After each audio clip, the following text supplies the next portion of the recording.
silver and black. Talk about the game, so I'll be handing out cards and everything. I'll be at every Raider game. So.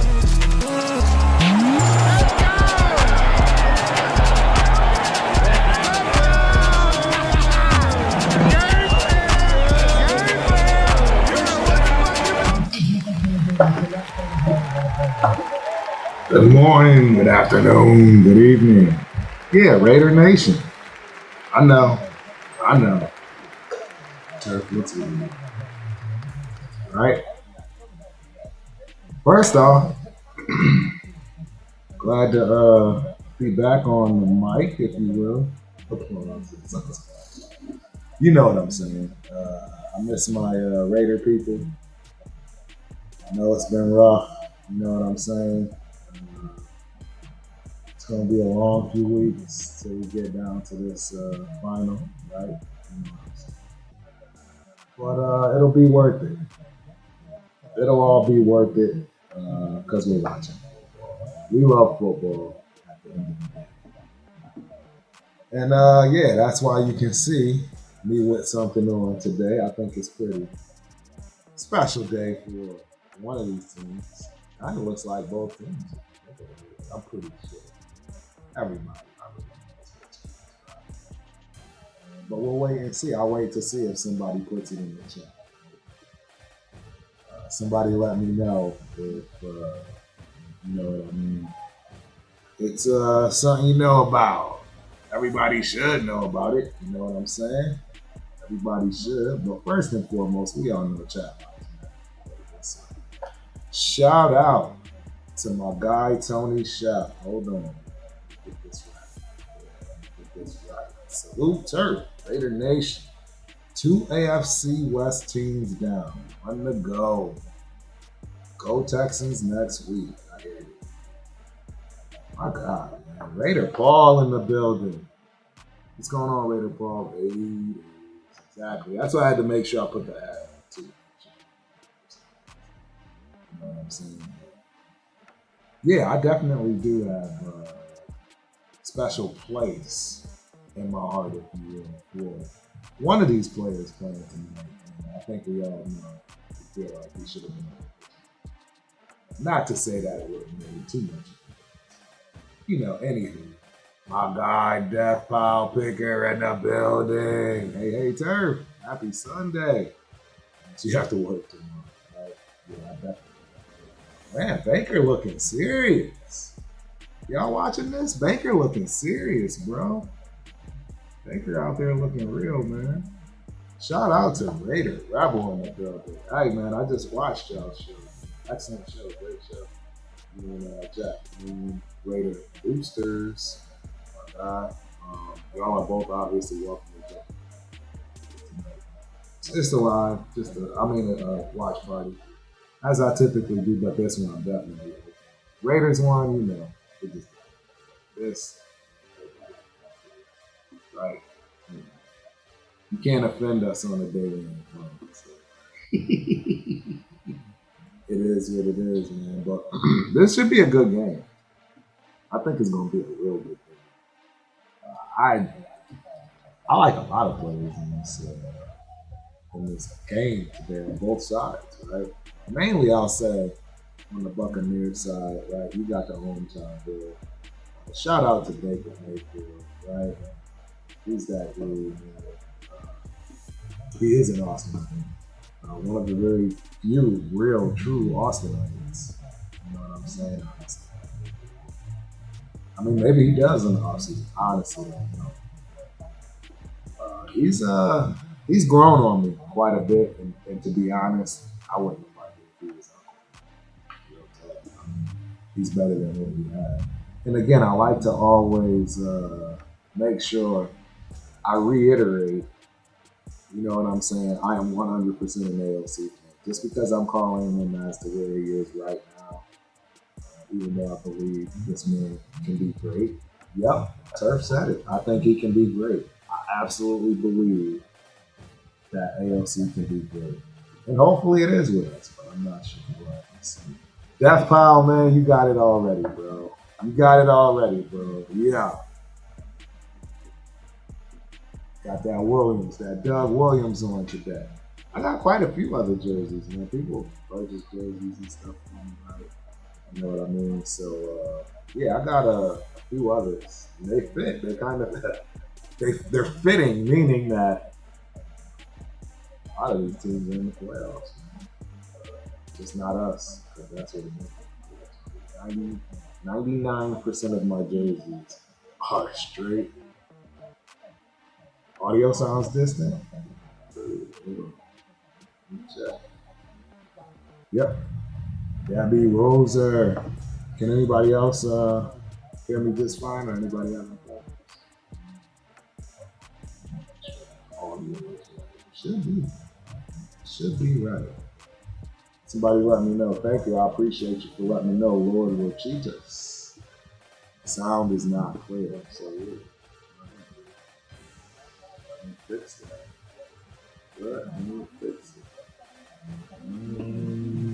Audio.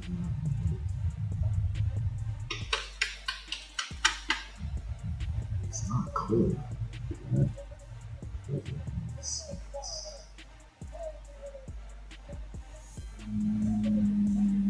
Sound is not clear. Still not clear.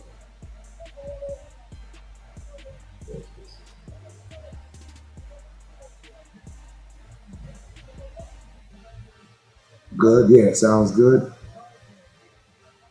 Yeah, I don't know. I don't think there's anything else I can do. I think everything is right. Appreciate you, Jeff Powell.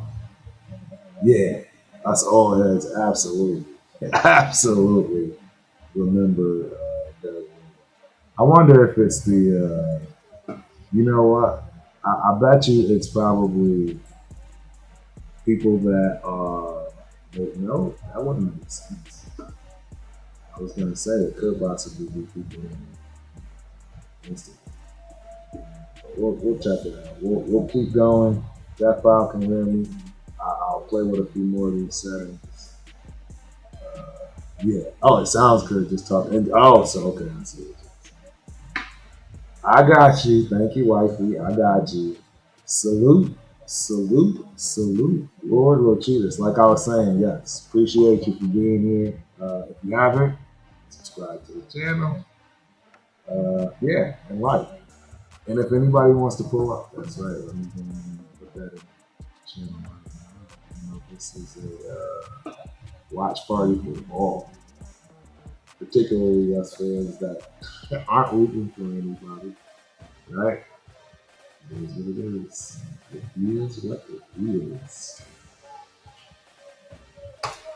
Ah, boy. This ought to be interesting. This ought to be an interesting game. So yeah, the cat's out of the bag. Death Powell called it Doug Williams. I'm a Jaden fan, right? Jaden Daniels. Everybody should know that I'm a Jaden Daniels fan. He's the only quarterback that I was willing to take him. All right. Now I gotta go because I bet I know this. Nope, that's in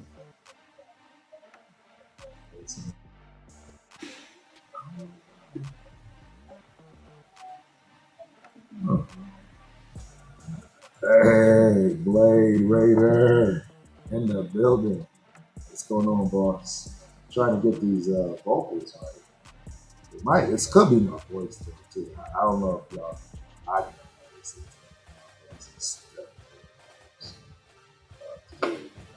it's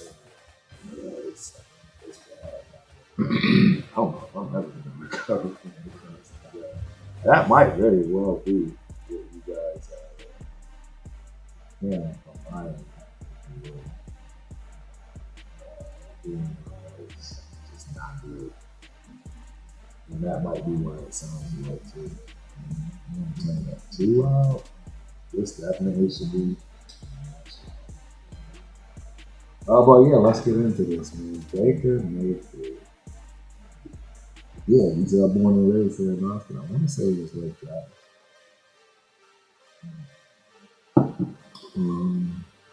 Yeah, he balled.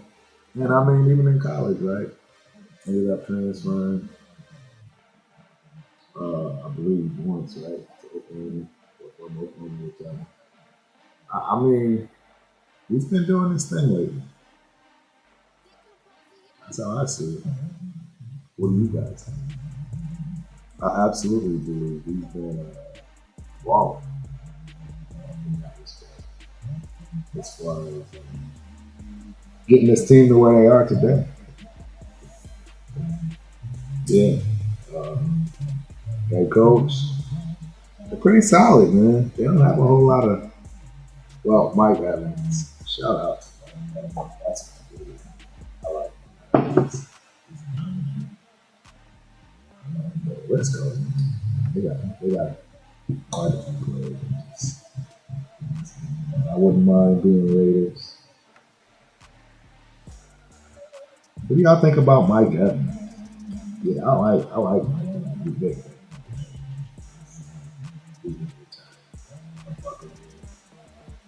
I don't see how I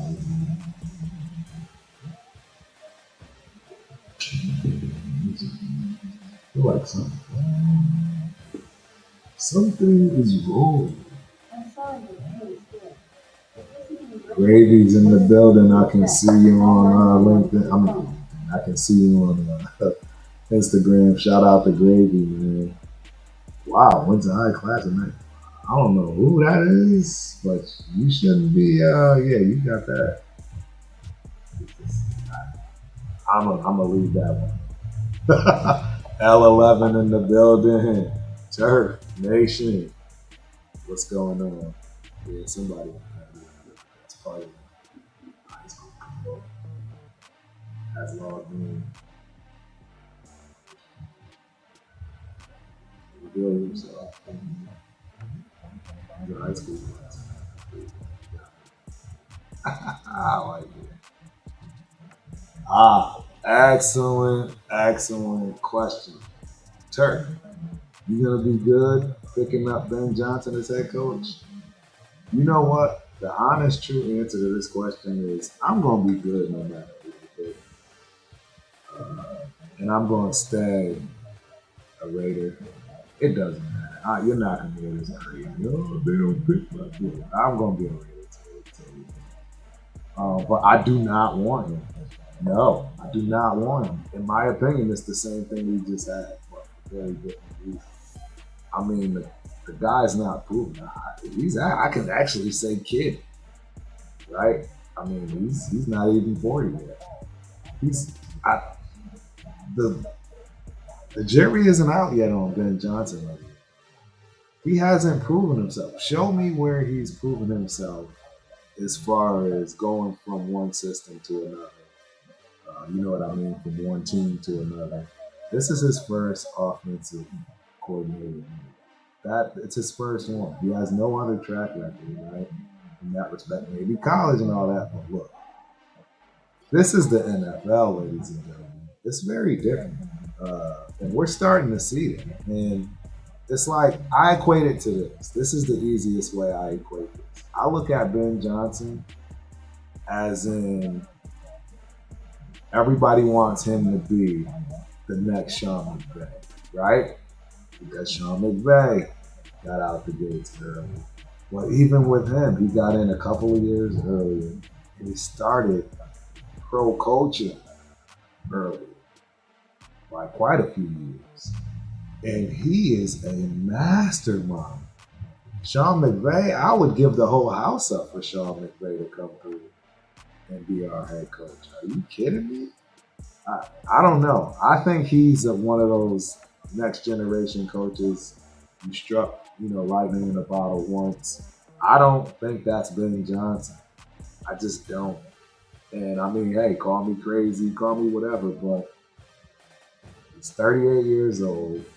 This is his only team he's brought to this, you know what I'm saying, this place, if you will. He hasn't done it anywhere else. I think he has the best team in football offensively. I really do. I mean, the only weak spot you really have, which ain't even a weak spot, is the wide receiver group. And that sounds crazy. right? You can think of right the Vikings, right? Jefferson. There are a lot of guys, but hey, Saint Brown, uh, Williams, they got ballers. Laporta, I don't know, man. His team, he's got a great set of players. I mean, we don't have none of that. We don't have none of that Death Pop. And I mean, yes, he was part of those 2 and 15 seasons, or 14 seasons, whatever it was, with them and Dan Campbell. But see, that's the thing. He's got Dan Campbell.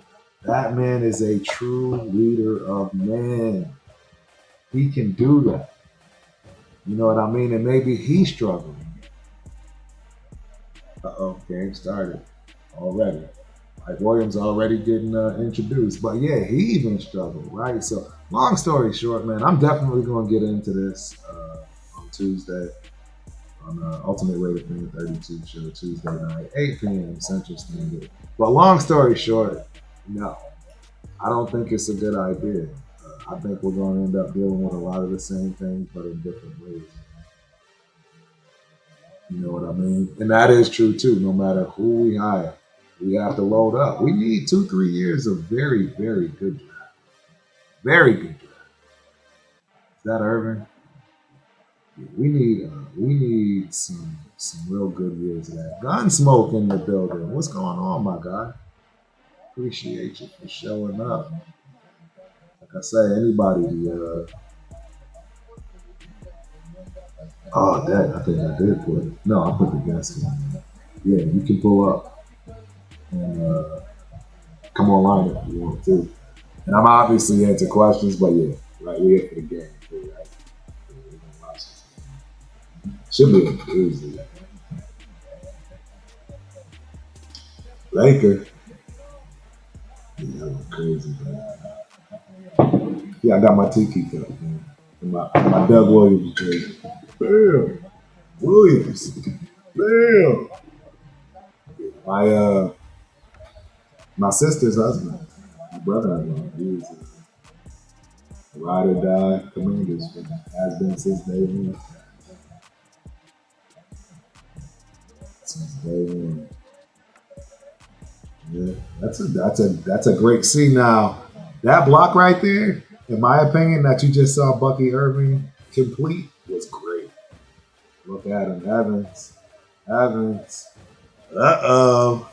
It's a game, ladies and gentlemen. It's a game. From the Lattimore. Yeah, that's right. Him and Lattimore. Does everybody know about Lattimore? In the background between these two guys, as far as Mike Evans and Lattimore, they are arch enemies. Arch enemies. Like 100% arch enemies. Yeah, if you pull up, just let me know in the chat. Yeah, they can't let Bucky get it. Bucky Irvin is awesome. I think that kid's got it. Look at Lakers stats, man. And he has 16 interceptions. That's not good. That's not good. Yeah, that's not good at all. Yeah, absolutely. At 11, 100%. He's first ballot Hall of Fame, I believe. Oh, you gotta catch those, son. You gotta catch those, son. Yeah, I 100% believe he will be a first ballot. First ballot. Automatic. No questions asked. Yeah. You gotta catch those, man. Yeah, he's automatic. He's never had a season under 1,000 yards ever in his career. Has anybody else even done that? I don't even know if anybody else has ever done that, including like the great Jerry Rice. Going too much to the well, babe. Settle for 3, huh? Settle for 3, huh?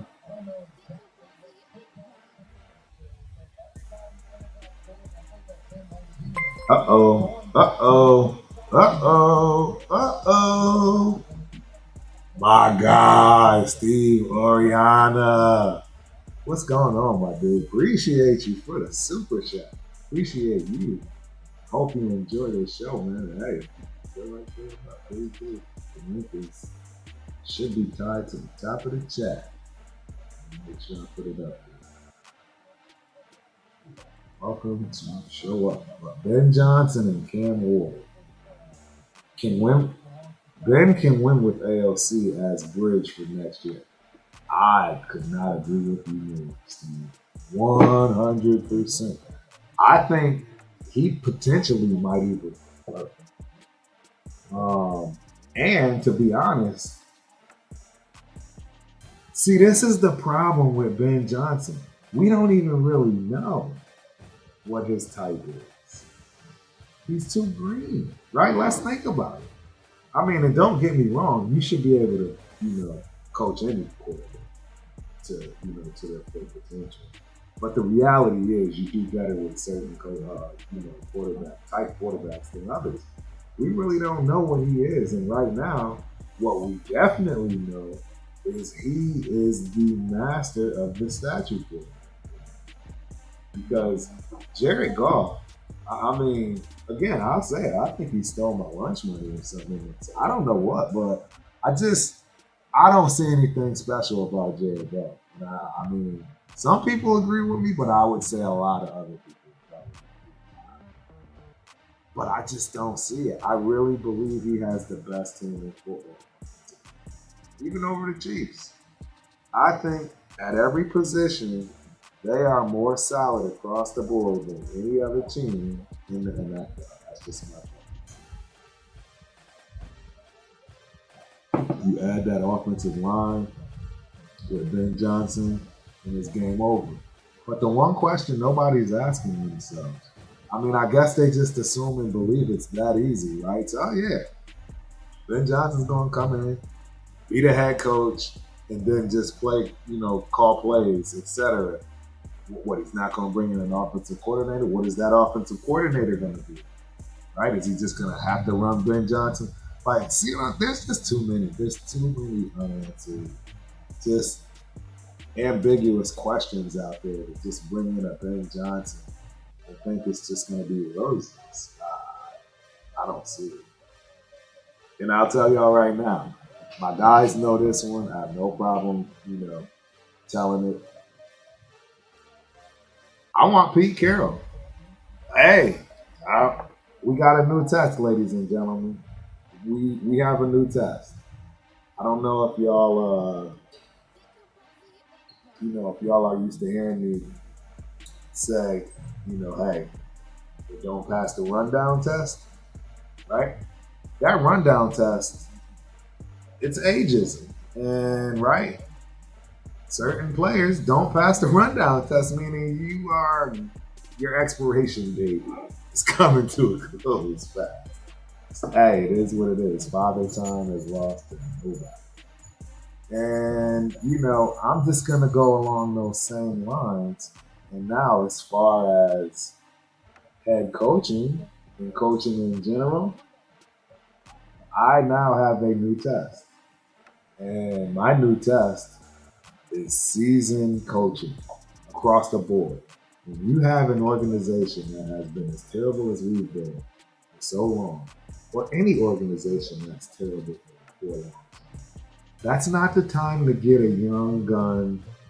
I'm going to come out here and, change everything with my Wizards. No, you need seasoned professionals that absolutely know and understand the game in every facet. They've built teams 10 times over. That's what I'm looking for. Pete Carroll is that. And, man, I can't wait to get Big Boy back on here. Shout out to Papa Rundown. Can't wait to chop it up with my boy. He's the one that really brought this to light. I got to give him his props. Look at you. Yeah, I got to give him his props. Dude. He's the one that's been dragging Rundown into it. And I won't lie, initially I was like, nah, because I was thinking he didn't even pass my test. I'm like, that's 2 seasons. I don't want my steak burnt. I don't eat my steak well done like that. You know, I eat mine's medium rare. I don't need it 2 seasons. Like, yeah. So I had to think about it. It makes sense though. And like I say, we're gonna get into all of this. That's Tuesday night. Shameless plug. Tuesday night, 8 p.m. Central Standard Time.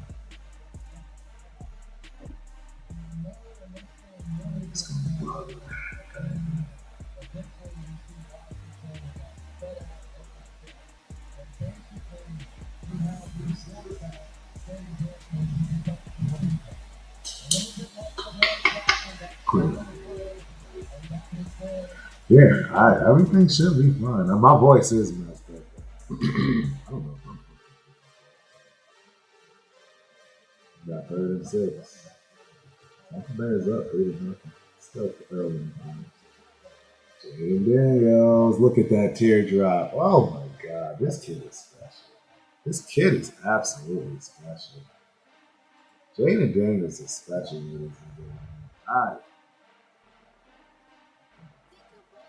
He is special. He is special. He is special. That's all I can tell you.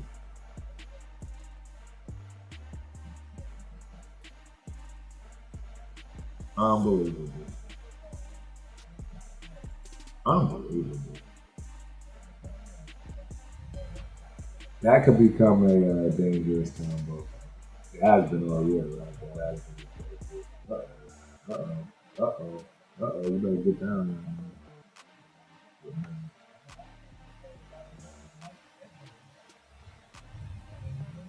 It was shaping up to be everything I expected. Lord.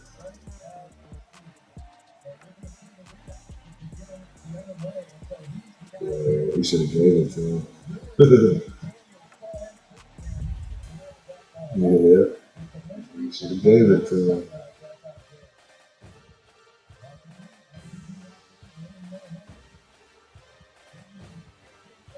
Yeah.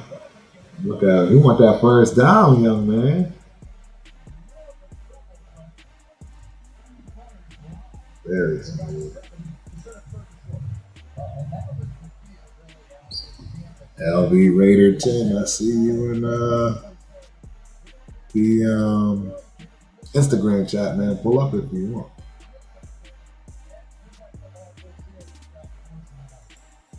Yes, sir. Yes, sir. 85 and T-Mac and Balls. It's great to watch.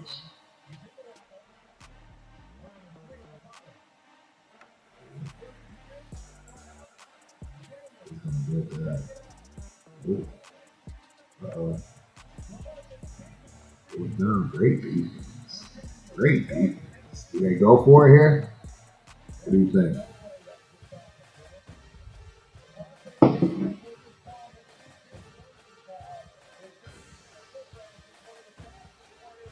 Yeah. Oh boy, closed the speed with the quickness. And Jaden runs a 4.4. That was pretty wild. Oh wow. Yeah, they said we want this one. On the yard line, we're not telling nothing.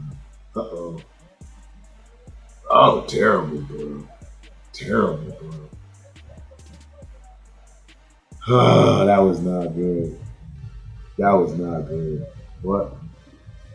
Hey, it's to be expected. It's the rookie's first playoff game.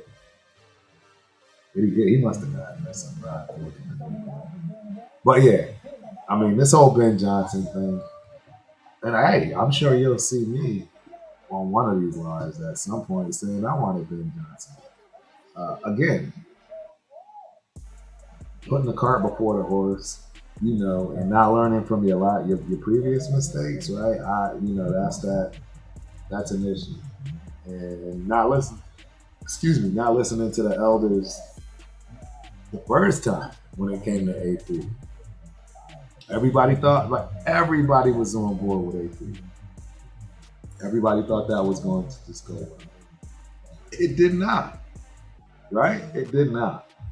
And we all overlooked everything that we were told from the elders, right? Growing pains, rookie mistakes, not knowing what to do, how to handle things. I mean, how do you think he got Antonio, right, from Compton versus Anthony from freaking Southern Cal? It was a disaster, from that respect.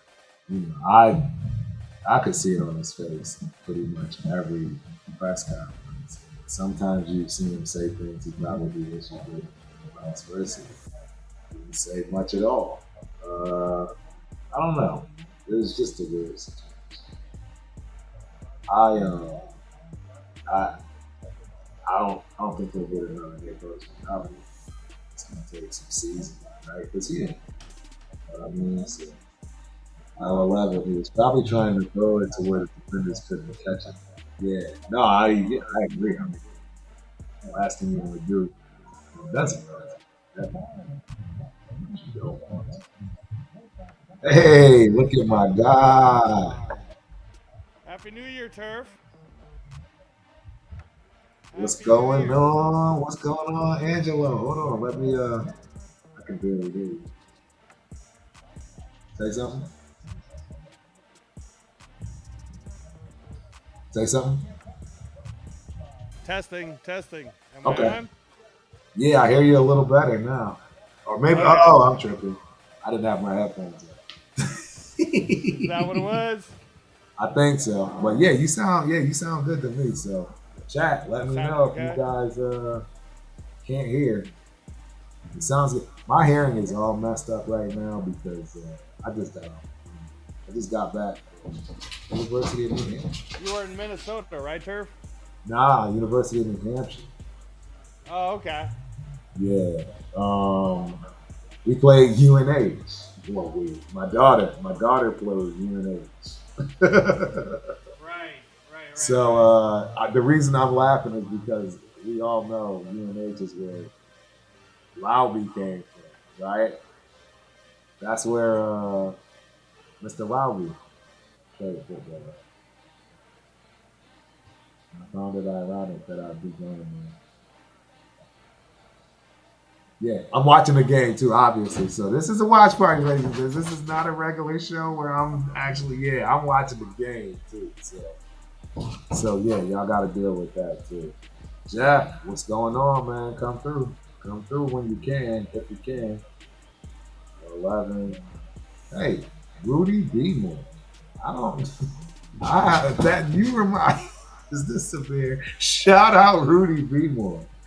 I hope you are you. And yeah, let's go Ravens. That's one of my guys' favorite teams. You know what I mean? Since we got issues. Yeah, Ricky's catching. What's up? Uh-oh, now you're echoing. Oh, Jeff, Happy New Year. Happy New Year, brother. What's up? Haven't seen you in a while, Angelo. Yeah, just been busy, man. Lots of tests. So. All right, so I wonder why you guys are coming in with all these controls. I think it's good though. Can you hear it? Can you hear him fine, Jeff? Can you hear me? That was okay, my Jeff? fault. I still had you running on the channel. Oh, that's what that was. Yeah, that my bad. Sorry. Oh no, all good. I just know I heard it. I just realized it because all of a sudden I started hearing Angelo again. I'm like, nope, that's not good. Hold on 1 second. Let me let my dog out.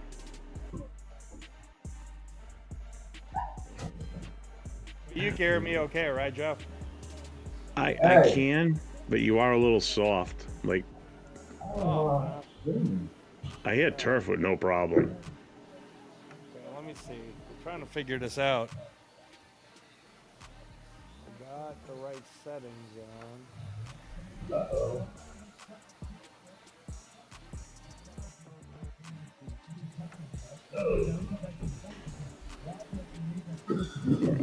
Here, I'm all discombobulated over here. What happened? We good? I'm good. I'm just trying to move around shit on my desktop on my screens here. Okay, cool. Because you can hear everybody clearly. Perfect. Uh-oh. Y'all just kicked yourselves out. I don't know how. I don't know where y'all went. Okay, now you're back. That was interesting. Look at Baker.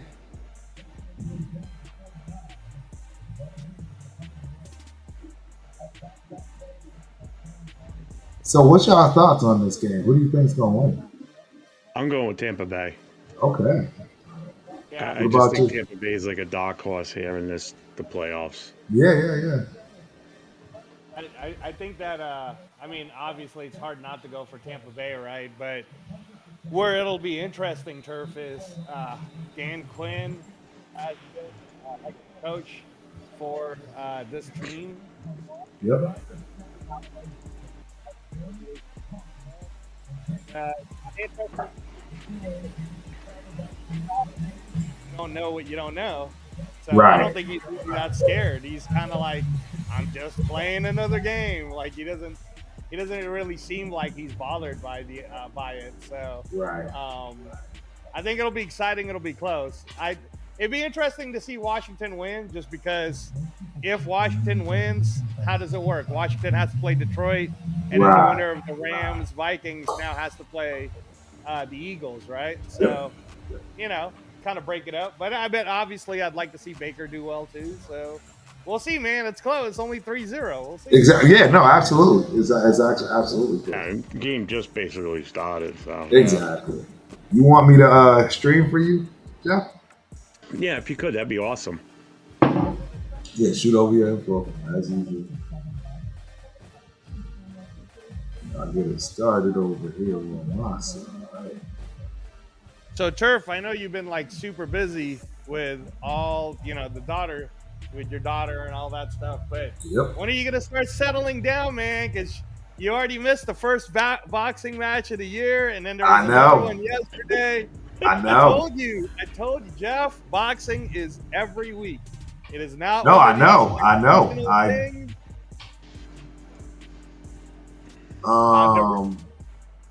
What was I gonna say? Yeah, but unfortunately, I shouldn't say unfortunately, gymnastics is every week too, and I've been on that plane every Saturday or Friday, and coming back Sundays. I missed all the games yesterday, football, let alone basketball. I mean, boxing. I missed everything. Right. So, yeah, I'm in this for a while. I'm not gonna lie. But once football is over, it makes everything easy. Okay. You know what I mean? All right, because it makes everything easy. Because now football is over. Now all we doing is what ifs and what it could have, should have, right? And nobody cares about any of that. Right. Well, boxing-wise, Jeff, I know I'm still trying to kind of bring you in the fold of it, but the Ring Magazine Awards was brought back yesterday, and that's the first time in like years that they did it. They did it at in England at their like world famous hall, and it was like a gala, like how it's supposed to be. So they were doing all the different awards, and then they're already starting talking about all the different fights that are going to be made this year. So, and Turf, man, I was shocked that Ring Magazine, it's not even that much. It's like $70 for the year if you want both digital and print. I was like, man, that's nothing for the. That's a steal. That's for the print version alone. I'd have been like, oh, yeah. They didn't blow the whistle there. What? That was a weird play. That was a weird play right there. It seemed like somebody went early on the left side of the floor. All right, Jeff, I think you should be rolling. Yeah, we're good. I just double checked it. Perfect. Thank you. Yeah, absolutely, bro. Trying to grind out those hours now. That's the step. It's brutal. That's where I'm at. Well, I jumped on last night, right? Yep. And I went on to YouTube and looked around. Ooh. There was absolutely nobody on. So I'm like, screw it. You went on. You had a whole bunch of people on last night. Dude, I saw you. I was on. Yeah. I went on at 11 o'clock my time. Well, you would know. You would. I was right Yeah, next to just you. like Actually, 3 you want to hours know where north I of was me, at? Angelo. You want to know where I was at? I was at Encore, the new casino in Boston. Encore Oh Harbor. shit! You were only an hour away from me then. Yeah. Oh damn. I was actually gonna stay in some little hostel like hotel right downtown, like 10 minutes away from from the airport. But I ended up just playing poker on It's like 11 o'clock last night. I'm like, screw it, I'll go on. Figured I'd go on for like an hour or two. Dude, I was on for almost 4 hours. Right. I picked up over 30 subs.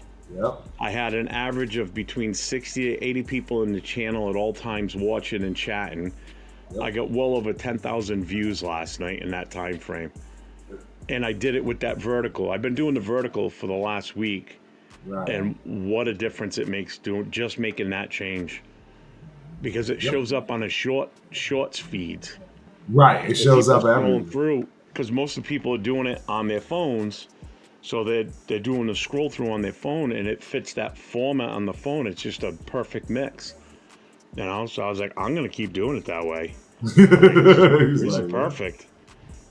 Are you using StreamYard, Jeff? Yeah. It works. I love it. It's perfect. I hooked up with Leo. So yeah, it works beautiful. I love it. Absolutely love it. Well, I guess. LV Raider 10 and myself that do the Thursday night Raiders coast to coast, we were using the VDO thing, the same thing that Turf's got set up. Right. We went to use it Thursday night for our show, and he went to log into it. Now, we hadn't done a show in a couple of weeks because of all the holidays, you know, and everything, screwing everything up with our time schedule. The system had changed. I guess it wouldn't let him into it without paying for it now. It wasn't free anymore. The video? Yeah, whatever it is that you guys, this system that you're using. It'll always be 100% free. Well, whatever he was using before was free, and now it's not anymore. So I was like, well, he's probably using something that was maybe a paid version. Because I'll be honest, I don't mind telling the game. I use everything free. I'm not gonna lie, it's not illegal. I use Video Ninja. I use OBS. I'd say OBS. I use Stream Elements. I use Scorecard. I use a lot of different stuff, but it's all free. It doesn't cost. So we just Real Talk Raider Nation in the building. 805 was cracking. What's happening, Jeff, Turf, and Angela? Good seeing you guys. Good seeing you too, man. Now you got something popping off today. Hey, if this ends, if y'all are still on, absolutely, I'm coming through. I would love to chop it up on some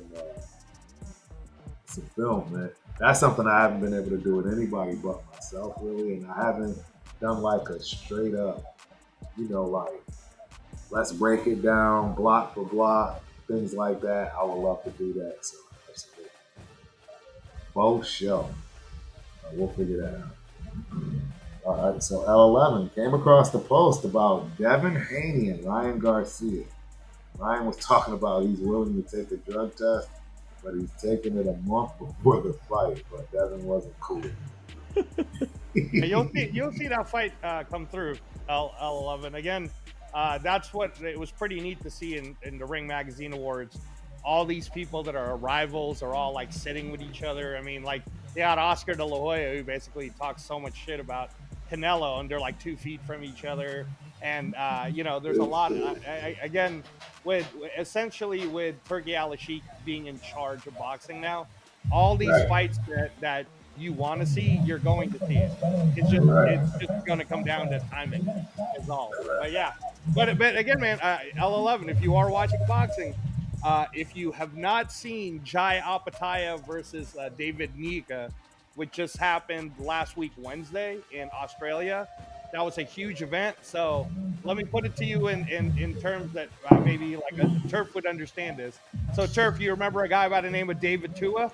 Of course. Jeff, do you know who David Tua is?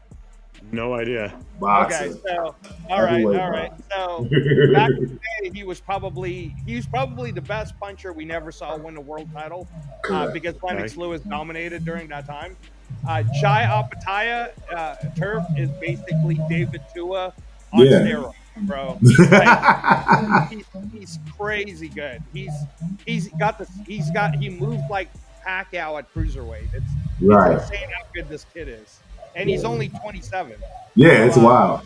Yeah, L11. Check out Jai Apataya, man. He just fought, and they're talking about if he can unify cruiserweight, then maybe before Usyk leaves heavevyweight, you're gonna see Usyk fight Jai Apataya at some point. That would be a wild fight. That would be a fight of the year. Candidate slash super. I'm just shaking my head. Yeah, it would be because I have no clue. So I'm like, we just gotta catch you up. It's all right, Jeff. We just gotta catch you up. But like, fight of the year was Usyk Fury 1. Did you get? Hey, they gonna hurry up. Yeah. They gonna hurry up. Yeah, they gonna hurry up.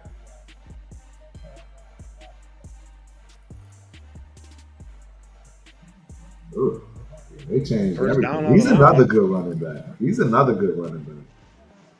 Dude, I'm telling you, there are a lot of good running backs. We just need to go get them. I mean, we just need to get the right one going forward. Well, we have one. We have one in McCormick. I don't care what anybody says. That's my guy. He's formidable when he's healthy. I mean, hey, that's going to be a knock on him his entire career. But if he can come in healthy and be number 1 or 2 for next year after the person we draft, I really don't know if there's anybody worth going to get. What do y'all think? I don't know. There's nobody I'm thinking of we gotta go get, from free agency. I would actually, I wouldn't be mad at drafting 2 quarterbacks. I mean, running backs. I mean, 2 running backs. Yeah, I meant. Yeah, I've seen that a lot. A lot of people talking about drafting 2, and a lot of the mock drafts I'd seen that people taking 2 running backs for the most part too. Yep. I wouldn't be mad at it. There was a mock draft. It was 2 days ago. I saw somebody post on Facebook, and I even commented on it. I said that might be. That's a late hit. Where's the flag? That's a late hit. It might be one of the best mock drafts I've seen so far this off season. That was a late hit. I am a Jaden fan. That's a late hit. He's way out of bounds, bro. Wow.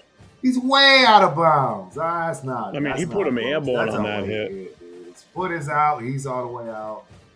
He's out when he hit him. I don't see how that's not. I'm biased. I admit it though. I'm biased. I am a Jaden Daniels fan. I can't help myself. Damn, that was a violent landing, that's for sure. It was, right? Thunder and lightning. I'll tell you, did you watch the Green Bay game before this one? Yeah, that was a good game. Absolutely. I'll tell you what, it's a good thing Green Bay's not going on to play next week because I think half their team ended up in the locker room during the game and injuries. All messed up. They lost a shit ton of guys today. Bro, hey, pigs. I don't know how anybody can't remember Chris Johnson and White. Bro, that was one of the best 1-2 punches of all time in my opinion. Johnson alone was just murderous, man. He had a 2,000-yard season, didn't he? Oh, with the Titans? Yeah. Yeah, hell yeah. Him and D'Angelo. Is it D'Angelo White? It was he came from USC. White. I remember the first name. I can't think of his first name either. And Chris Johnson was he ran a 4.240. He was fast as all hell. Was it C2K or whatever? Yeah. Oh, dude, that kid was fast, man. It's gonna bother me now. What is his name? Lindell White.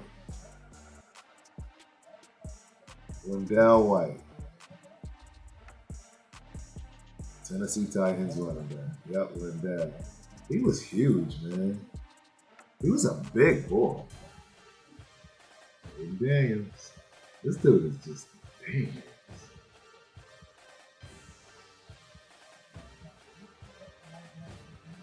Yeah, except for that hitting the hitting out of bounds, he don't take big hits. Y'all notice that? He doesn't take big hits at all.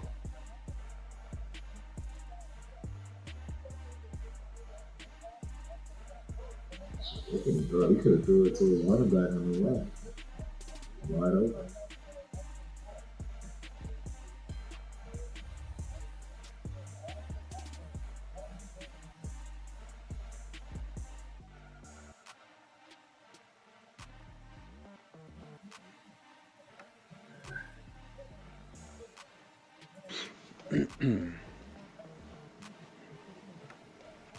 The fuck is that?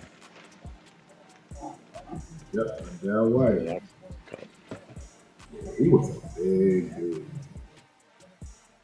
That was one of the best 1-2 punches I recall. I mean, now the modern 1-2 punch, in my opinion, it's the Detroit Lions, bro. Swift and Montgomery. Oh my God, not Swift. I mean Gibbs. Jesus. They're monsters. They are absolute monsters. And they both get a minimum of 10 touches a game. All I know is this weekend was a good weekend because not only did the Chargers lose, the Denver Broncos lost. Now we just got to hope we hit the trifecta next week and the Kansas City Chiefs get knocked out. Right. That would be beautiful. Hey, they got a podcast together, L11. Shoot me the link to that in the name. I would love to listen to that. Ooh. Did you see that cut on Jaden Daniels' face? Almost looks like a boxing cut. Right on the right on the bone of the cheek, like right on the cheekbone. Oh wow. Oh. Yeah. Oh yeah, they just showed it. Telling you, man, this Jaden Daniels kid, nothing phases him. No, I'll be the first to admit I thought he needs some more weight. He doesn't look. He plays like he can do. Watch when he wipes it and you see what it looks like afterwards. It looks like God damn it, they didn't show it. It looks like literally a cut you would see on the orbital bone on a boxer. Yeah, they showed it over here. I don't know what station y'all watching. Yep, most likely from that leg hit, right? Right, Jeff? I'm a fan, but that was a late hit. I don't care. I wasn't being biased. They just didn't even call it for just the playoffs. His foot was out of bounds. I mean, the guy hit him when he was done. And that's a tough defense to try and run up the middle on, man. Good luck on that. Yeah, absolutely. I mean, good Lord. That was pretty tough. I mean, shit, pretty much you gave them the ball and they were already right there.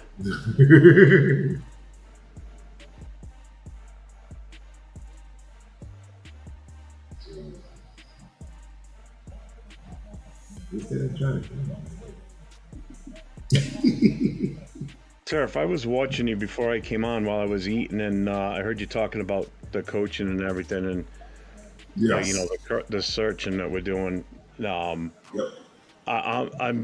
I won't disagree at all. I'm fine with either coach, but I really wouldn't mind a Pete Carroll coming in, to be honest with you. That's who I want. It would not bother me at all. Because we were talking about this the other night when I was on with Leo and them, and we were talking about different coaches and everything. I said, I would love to just like sit in on that interview with Pete Carroll, just because of the type of personality he is. I think he's such a down-to-earth type of human. Right. You know, he relates extremely. I mean, just watch his sideline antics with the players. Right. He relates to the young players, even at his older age in the coaching ranks and being the head coach. The players respond to him. I just think it would be an entertaining interview with him. I really do. You know, it's like, let's stream that shit. Somebody get in there and film this and put it on the internet so we can watch the interview. Right. That would be pretty good. I wouldn't be upset if it's Ben Johnson also, but yeah, I would really. I don't have a problem. I would be upset. I would be upset because it's basically you're telling me we're going to go through the same situation. Oh, that's a late hit. And he hit him low. Is that what the flag is for? You're not supposed to hit low like that. Ugh, that's not good. Yeah, that's not good. Ooh. Yeah, that's a season ender right there. That's That what that is. That is a season ender. Hopefully he's fine. Looks fine. Did y'all see last week? Well, it was either last week or the week before where he got bent backwards. Yeah, that was nasty. That was nasty too. Yeah. I couldn't believe he got up from it. I was like, oh. I was like thinking of Robert Griffin III right when that happened. I was like, here we go again. Right. Now that you say that, L11, I remember hearing something about that. We're looking out.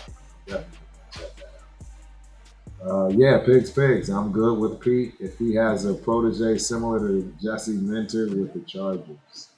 Yeah, I don't care what happens. I just know that Pete Carroll will come in here and restore some kind of decency, some kind of consistency and a real, true, solid base that you can build on for years. That's just my honest truth. My feelings. He's gonna come in and lay down the law, but in the players coach kind of way. He's built teams all over, right? I mean, yeah. Go ahead. Oh, I was gonna say, have you talked to everybody yet about the fact that because it feels like Brady is definitely in charge, that all of our players that are already not that are already under final contracts, like Nate Hobbs and Jack Jones, and that they're all not going to get re-signed? Oh, they're not. I mean, I'm just thinking, like, if you're doing a full reset, like, it's going to be whoever. I highly doubt they don't re-sign anyway. That would make sense. Because you know what I'm saying, right? Like, you got 10 picks at the draft. Yeah, and if it's the Tom Brady show, then basically, why would he, like, for example, you think about someone like Jack Jones, right? Well, why Jack Jones is gone. He should be. He without a doubt he's gone. Right. He should be gone. But I mean, again, with so many different players that are up, it actually, in a lot of ways for me, it made the draft even more exciting, because now I really don't know who we're going to get at the 6th spot. Because like, if anyone knows how to find a quarterback, I would think it'd be Tom Brady, who would know how to find one, right? Absolutely, 100%. So why would he sit there and go, why am I going to waste the number 1 pick on a quarterback that I don't think is that game-changing when we could get Abdul Carter right now? And if, for example, for me, I would personally love to see them pay Max Crosby however much money they need to pay him so that he stays a Raider forever, and then we build around Max. But can you imagine our number 6 pick being someone like Abdul Carter, Mason Graham? Like, let's build around Max Crosby, right? Even a Will Johnson would be a killer, like, to build around Max Crosby, and we become like a defense-heavy team, which, by the way, Tom Brady won, I think, his first 4 Super Bowls because of a defense-heavy team. Am I wrong? The Patriots defense had a huge impact on all of that went on with them. Their defense, some of their defenses through the years were the best they've ever had, or the best in the league. So, y'all aren't gonna like what I have to say, but I'm ready. I'm ready for Max to be set free. I've already said that. I've been saying that for the last week and a half. But at what cost, though, Turf? At what cost? I mean, we're not going to get it. It ain't going to cost us anything. But I mean, we still have them for 1 year. So if we were going to trade them out, what do you want back? Do we have them for 2? Do we still have them for 2 years? Oh, do we have them for 2? That's what I thought. I don't know, wrong. But I think he should be set free. Let's put it this way: he right now at his current situation, he's as most valuable as you're going to get going forward. Right. It's only going to start going down. So my feeling is, if teams come calling, you answer that phone, you listen to what they got to offer, you counter if you have to, and I'm sorry, but if it's 2 first-round picks, one this year, one next year, guess what, Max? Been great having you here. I Right. appreciate it. Come back to us in 4 years. Maybe by then we're ready to win the Super Bowl. You can win one with us and retire as a Raider. There you go. Bingo. I'm in the same boat. I Shout out am not John opposed. Leon. I'll be hitting you up there in a second. I have no problem with gain, because right now we're in an extreme need of draft equity. We need as many picks as possible to restock this team, and we need to work it in free agency. But again, for us to sit here and talk about we should take this guy, we should get that guy, none of it really matters until we know who's going to be the head coach, who's going to be the coordinators, and who's the GM, and we know their tendencies, all their history. Once that's all decided, game on. Let's start getting into the meat and potatoes. Well, Jeff, his cap number, Max Crosby's cap number for 2025 is $28 million. It's a non-guaranteed salary, though. And then in 2026, when you were saying we do have him for 2 years, it's also a non-guaranteed salary at $25 million. So in other words, we do have him for 2 years. We do have him for 2 years, yes. But it works better in our favor, or for his favor, actually. Because if we trade him away, then it's his chance to work a new contract with that team and get a little bit guaranteed money. Because right now he's got no guarantees. He's done. Because that's ultimately what he's going to want. This is his last chance to restructure and get a payday. Right. Yeah, and he's definitely getting his payday. He already basically was. I just hate that, again, I'm watching Josh Jacobs turf today, and I'm saying to myself, we shouldn't have let him go, man. We should have just franchise tagged him. I hear what you're saying, but I got a question for you. Okay. Where do you think we will be if we kept him? Where do I think he'll be? Where do you think we would have been this season if we kept him? Oh yeah, no, I understand what you're saying too, Turf. And it's better to let him go get his money and go play some playoff football, right? I mean, that is the honest truth. We did him a favor, and I guarantee you, in the long run, he's going to be thankful about that. He sees it from that perspective, as opposed to the other way of, y'all didn't want to pay me, because the truth is, it makes no sense to pay you, and you know what I'm saying. You're going to be sitting on the sidelines every, playoff with us. Right. That's just really the facts, because we're not ready yet. We don't have a team. And how our offensive line was, we would have got him killed. Murdered. He would have been injured. Guaranteed he would have been fucked up. Raiders. What's cracking, my guy? Pull up, man. Pull up. I mean, my argument again to it, Turf and Jeff, about why we shouldn't let Max Crosby go is, we just saw how quickly teams can turn around. I mean, Denver was ass, and so was the Chargers, and this year they made it to the playoffs. And when you think about the Chargers, they didn't give away Khalil Mack or Joey Bosa. If you think about Denver, they didn't give away like their key. In fact, Singleton got hurt, but they didn't give him away. What's up, Chris? Like, that's what I mean is, why would we give away the guy that not only probably sells the most merchandise for the Raiders, but he's the character of the team. Like, you don't throw him away. Like, you already said. I don't think they threw him away though. I mean, they sent him to a playoff team. Like, they could have threw him away and sent him to the Saints or something. You know what I mean? Like, they actually did right by Josh Jacobs. We gave him a second life, really.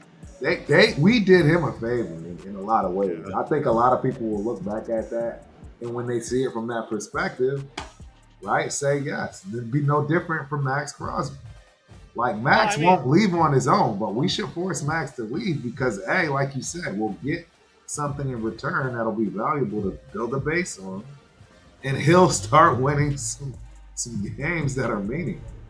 I mean, but Turf, it's the Myles Garrett argument, right? If that was the case. Oh, Myles Garrett is going too. He's going to go somewhere worth winning, and that's rightfully so. Rightfully so. Somebody's TV just came up. Wow. Mine's on mute.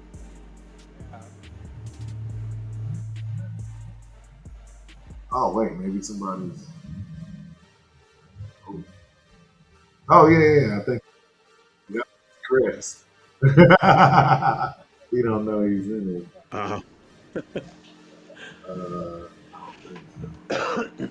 Excuse me. There we go. Oh, y'all couldn't hear it because it was the other side.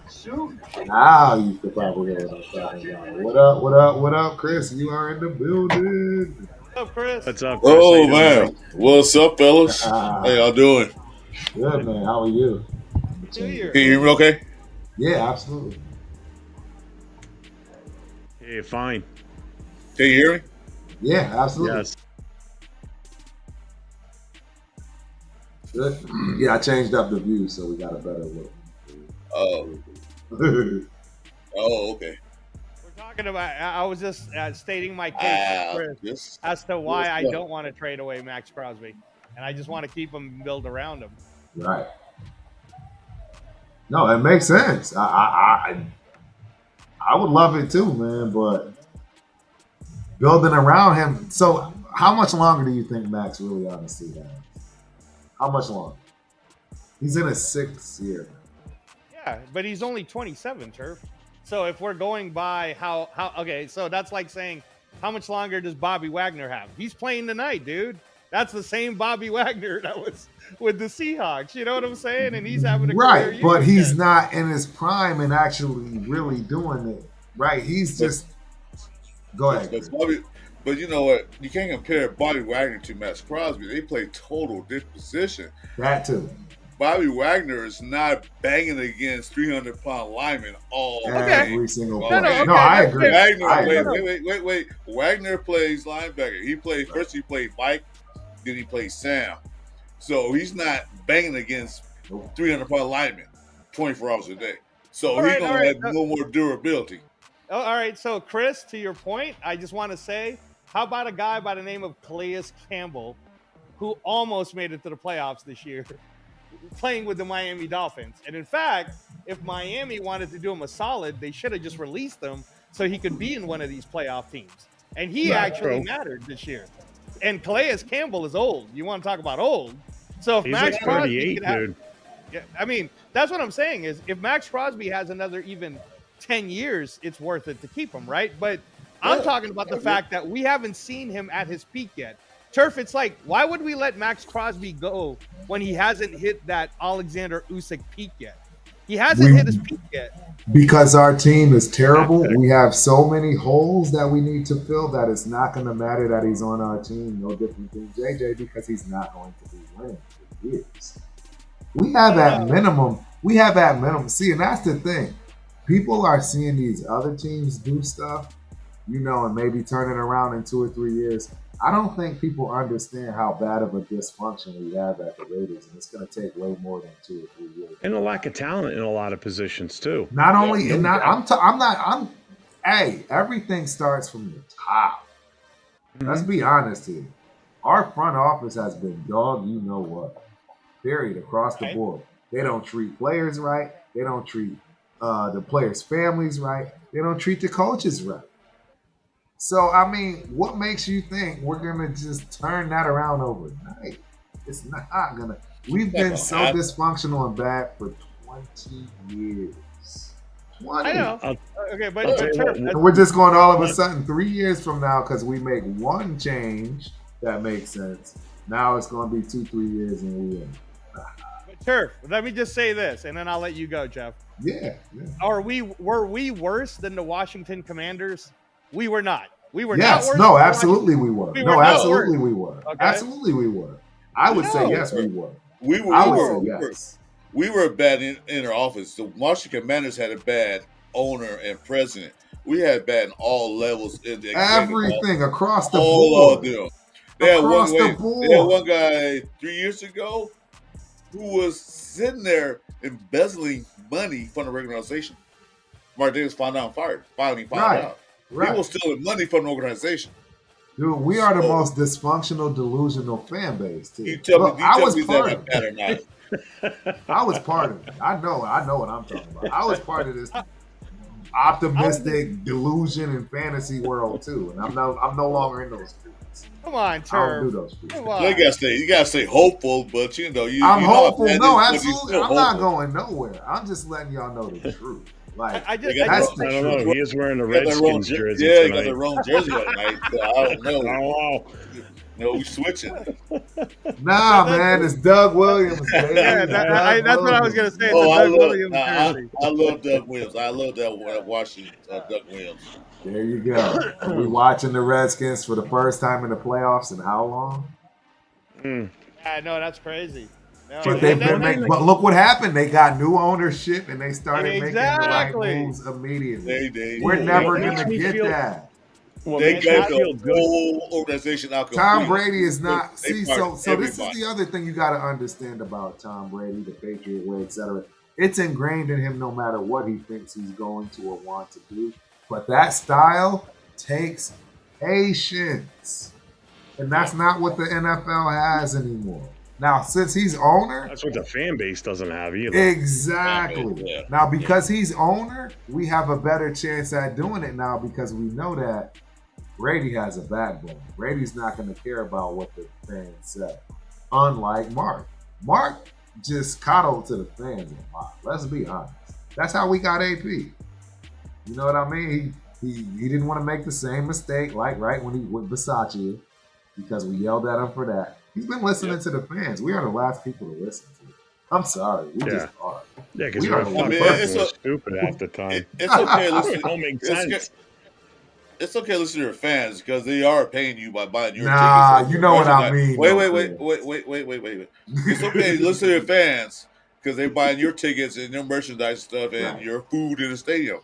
Yeah. But at the point of listen to them, but you have to make the right decisions. You can't just say this and that. The fans told me to start Minshew, so I'm gonna do it. No. That ain't the right decision. You make the best decision for your team to bring the fans in. That's what I'm saying. Right. No, You know, you're right about that. it's sort of point that you can listen to them, but like make my own decision. My team, I own it, not you. Right. Right. There's one. I'll tell you what. Something that happened this week, just in the last day or two, that gives me even more hope for the future of this team, is the fact that we brought in an outside headhunter to help, vet these coaches, these potential coaches and head coach, assistant coaches, and a GM. And the guy that they brought in is extremely successful at his job. You look at the coaches that he's had a hand in hiring for these other NFL teams and in the basketball ranks too. These aren't coaches that he just found them a job and then within 2 years they were gone. These are long-term coaches, successful coaches too, that have won championships and have actually done things to sustain a team for a long time frame. So by bringing him in, there's Judd Hughes. That's huge. That's something we've never really done before. If we have, it wasn't like a top-notch guy. But this guy's out of his class when it comes to this. If anybody looks and researches him and what he's done and what he's been a part of, it's a bright spot in all this bullshit that we've just gone through for the last week.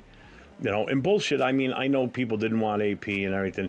It's just the way everything was handled this week. It's just part of that whole dysfunction with this team. Nope, It just was I not did. done right in my eyes. I understand. Antonio Rios. Why not trade for that? Been trying to push this idea for 2 months now. I don't see a quarterback in this draft or next year that calls for a 1-5 draft pick. Don't see anyone we can sign that is worth it. Antonio, I'm not gonna lie to you and say that I'm definitely not trading up for anybody else. Oh, hell no. I'm not trading up. I'm not giving anything up. I'm not doing any of that. So That's the worst move we could make. That's not this year. It's not worth it. Because these guys might be good. They might be all stars when they're right, but I wouldn't give up my future for these two unproven quarterbacks. No. Especially you got a new regime. Especially you got a new regime coming in. You got a new thing. You got new executives and everybody else coming in. I wouldn't do that. Yeah, I want to keep our sixth pick because we got a chance to get an impact player immediately that can start from day one on this team. Right. No, absolutely.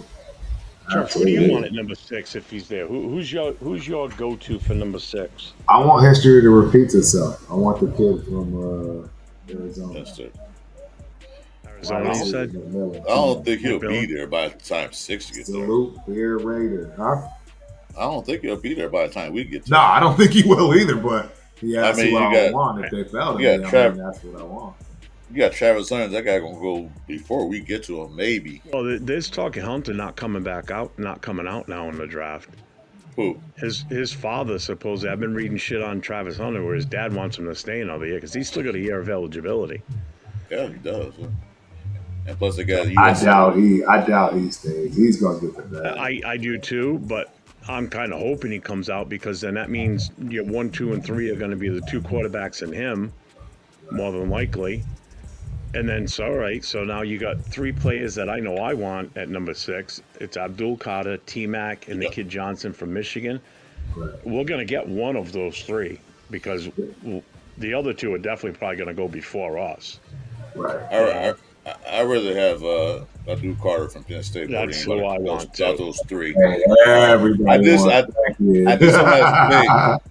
I don't have faith in the cornerbacks going in the first round. I just don't have faith in that anymore. I lost that because of the Raiders, what they did, but I just don't have faith in that. Quarterbacks I'd be in the first fine round. with doing out of those 3.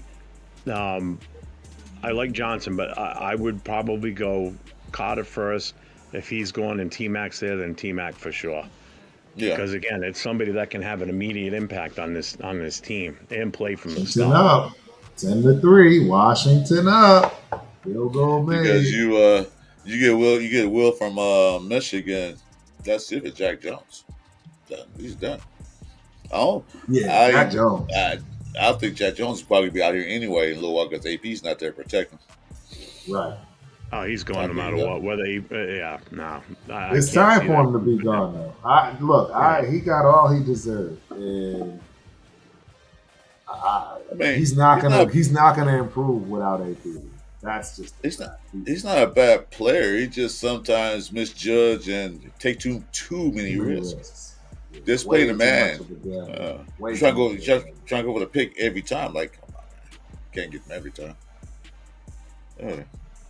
I'm behind. I know with Thursday Night Turf when you were on with Spence and Dead in the Water, and I was watching you guys, and Spence was talking about how the rumor has it the Patriots are really looking at it, and that's when I started typing in the chat. I'm like, no, the Patriots don't want him. They want that wide receiver. That's who you want to take. You don't want to take Andre Carter. I mean, in all honesty, the Patriots need a wide receiver. So I mean, they don't have a playmaker on that side. Nothing. They have none. Nothing. I'm telling you, the Patriots are not missing many pieces to be competitive again in their division. Not at all. And now with the coach they have. No, with the coach, they got a quarterback. They've got Ramondre Stevenson as your running back. You got a good tight end in Henry Hunter. Your defense is good. You just need somebody to get the ball when the quarterback throws it. That's the problem. You have no bona fide number 1 wide receiver over there. Right. It's incredible that this kid did as a rookie with what he had for talent to throw to. Yep. But that just goes to show you how good of a player this kid really is. Yeah, he's the truth. I'm gonna go back. I'm sorry. I'm gonna go back to with you and Rated Rebels on, Jeff. Yeah. And I was getting irritated. He said I was getting irritated. No disrespect to Rated Rebel. I like him. I'm subscribed. I subscribe to everything. I watch him. Right. But Josh Jacobs is not here anymore. Let him go. Yeah. And my thing, it's midnight. That's your children are. No, I wish he would have stayed, but he did. Can you say? Like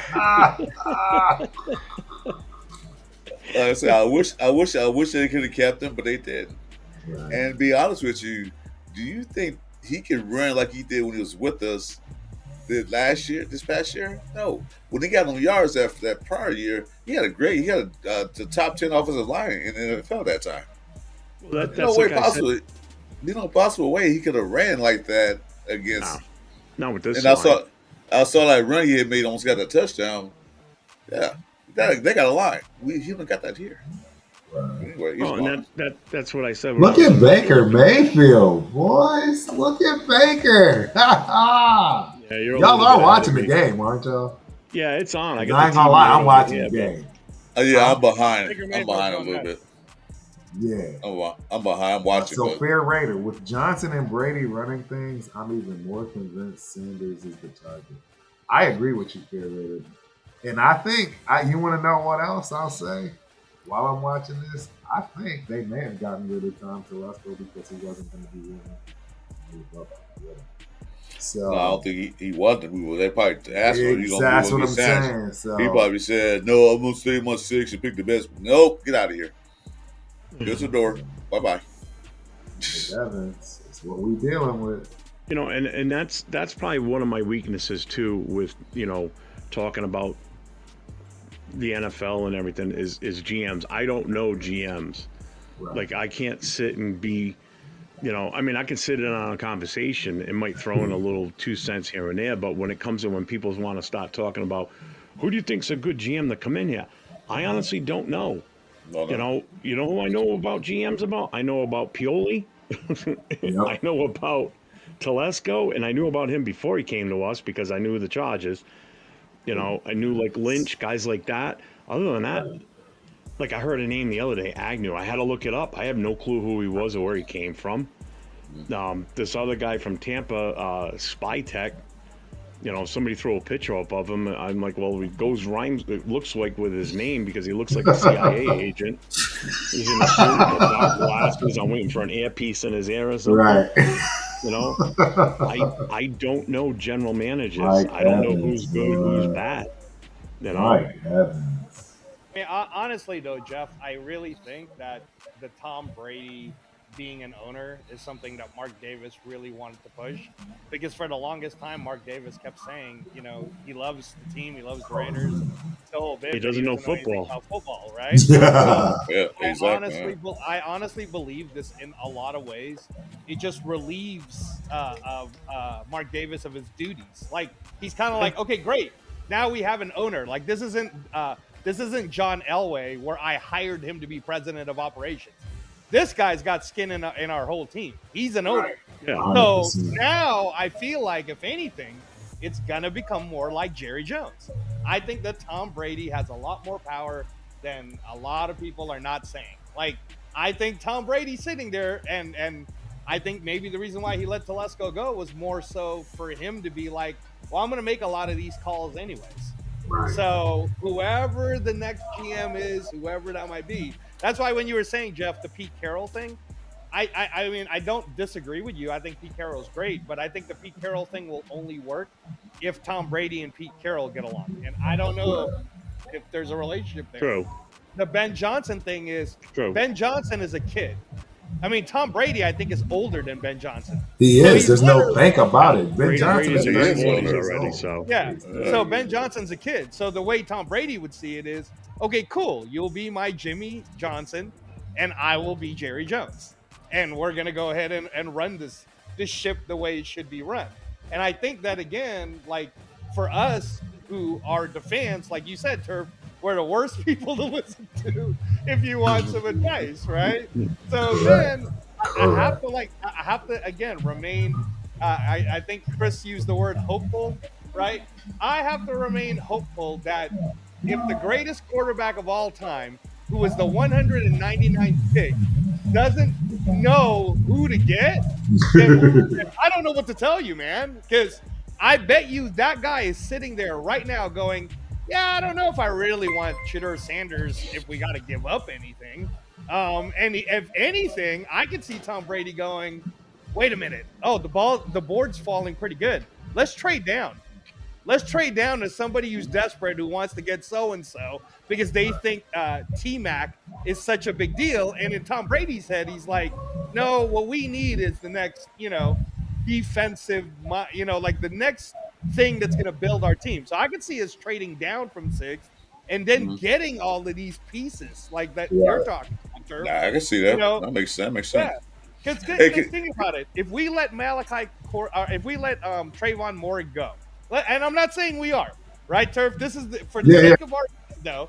Right. He does not have a contract anymore. Trayvon Moehrig is a free agent, right? Right. Trayvon Moehrig has already said he'd like to test free agency. Well, if you're Tom Brady, you're sitting there going, great, go test free agency. Right. And if we don't get you back, there's a kid by the name of Malachi Starks from Georgia that I can get in the lower bracket of 20. Like, we can end up having 2 first-round picks in the lower half, getting, you know, like I'm just throwing these things out there because right. Real quick, shout out John B in the building. I got you, man. I'm gonna definitely read this out and we'll go over it. But I gotta go to my guy Wolfpack. Go Wolfpack. Go Broncos. Even though we got beat today. What's up, Robert Pena? How you doing, buddy? Man, for showing up. Hope you enjoyed the show, and thank you for the super chat as always. Man. Those are always welcome to appreciate. And yeah, once again, thank you. And I mean, I do kind of feel for you because y'all got spanked. I think y'all, it looked good. I was scared for a minute. I was like, man, I thought y'all were gonna come out gangs of busting. Came right down the field. Bomb. Didn't work out. Shout out to Go Wolfpack. And Baker Mayfield scored touchdown. Wow. Hey man, can I ask a question right quick before we get into go ahead. This is revolving Friday night. Where are the Charger fans in the chat?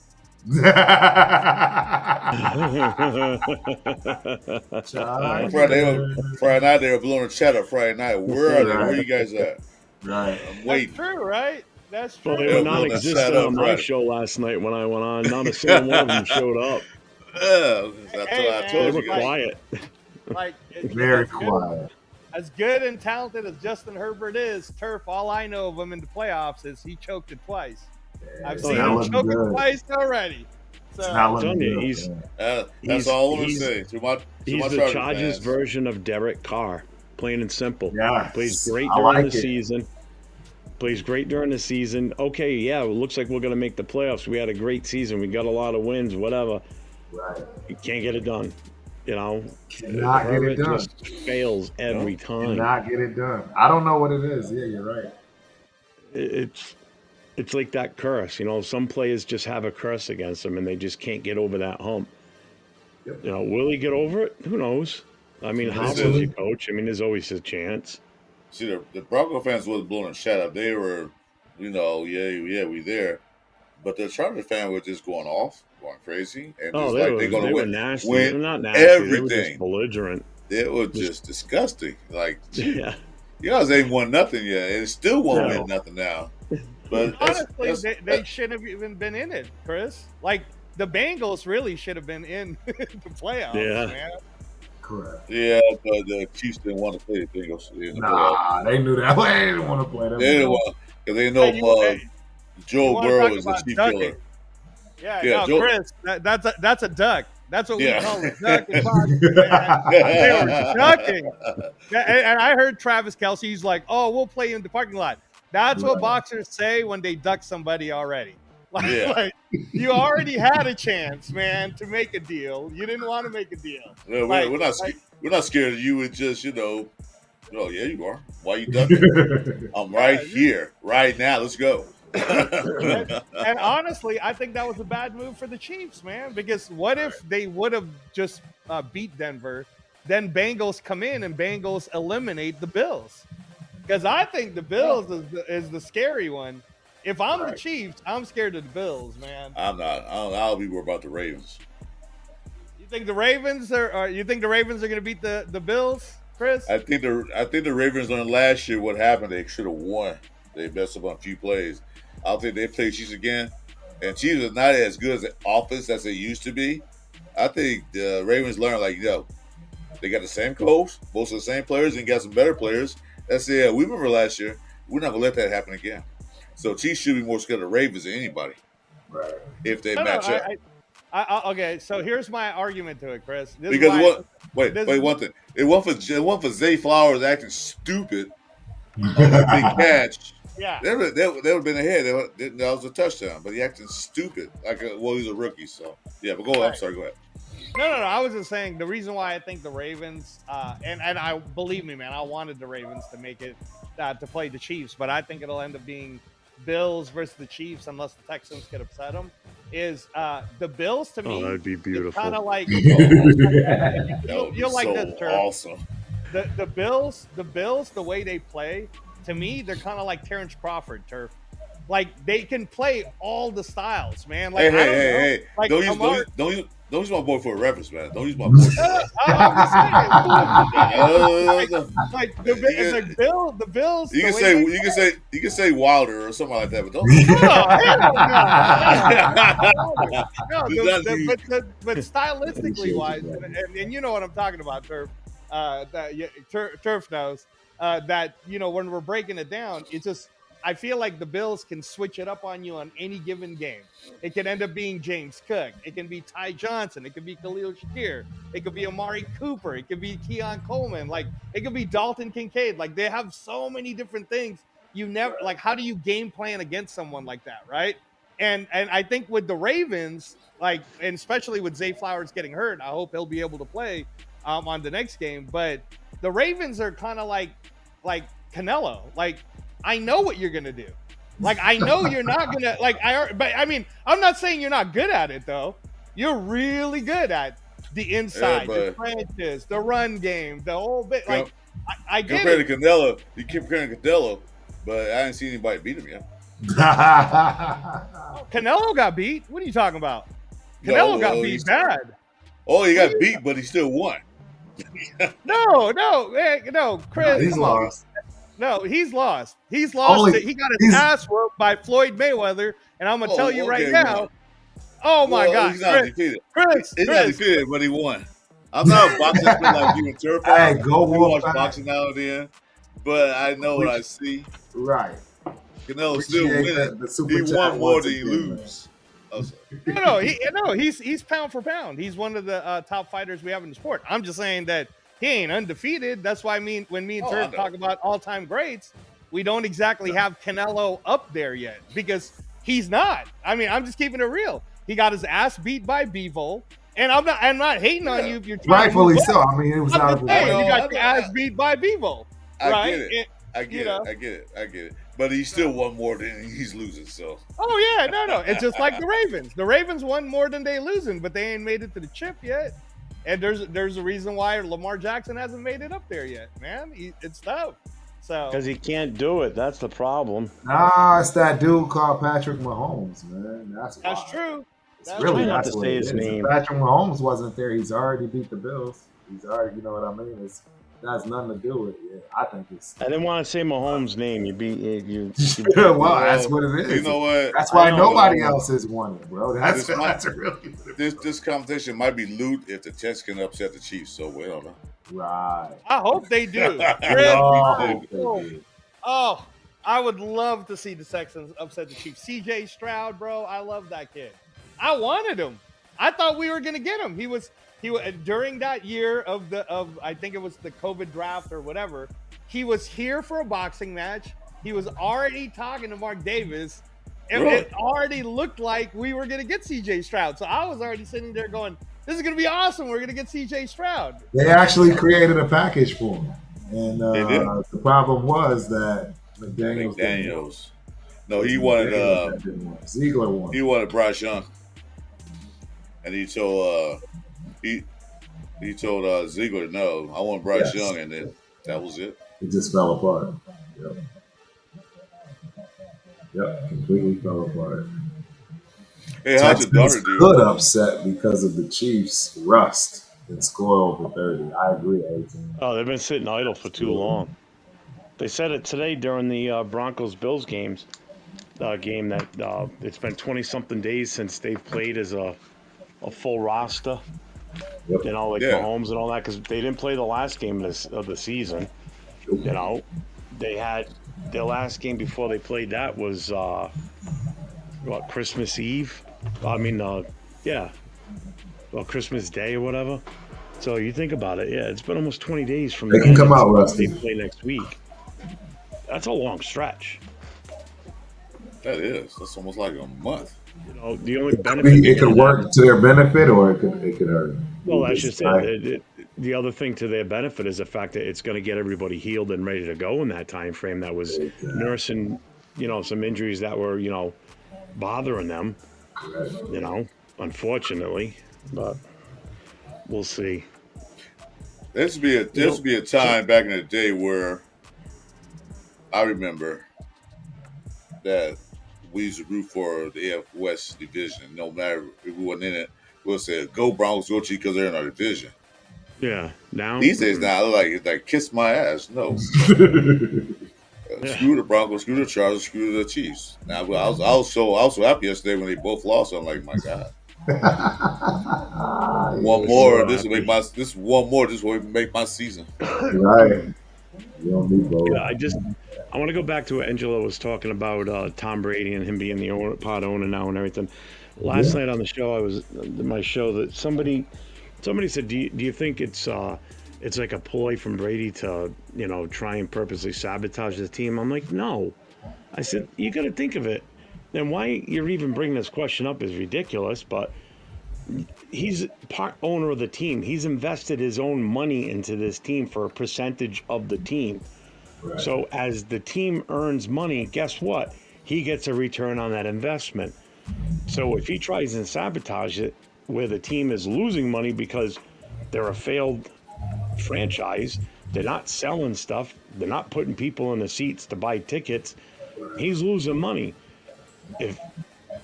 What businessman would go into a situation like that to try and sabotage a company or an organization that you just put, hundreds of millions of dollars down on to be part owner of, and then say, well, we're going to do this so we can just destroy this team?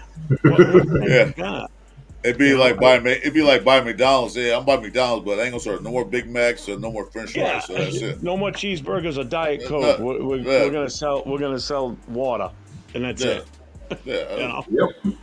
I can see the general manager maybe can say that, because a lot of people thought Tom Telesco was doing that, sabotaging the team. I mean, in this case, he's got a vested interest in everything. Jesus. From his ties with San Diego Chargers. But now he's the owner, man. Yeah. Yeah, I want to make money. I'm not here to lose money. All day. Yeah, that's also why, Jeff. That's why I don't think we will trade Max Crosby. Good night. Good night. Jeff, that's why I also don't think we will trade Max Crosby, because he wants to make money, and Max Crosby is one of the biggest ticket sellers with the most jersey sales and the whole bit, man. Like I don't see it, dude. Well, let's see. I don't buy tickets and I don't buy a Max Crosby jersey, so he's got my approval to get rid of him. There you go.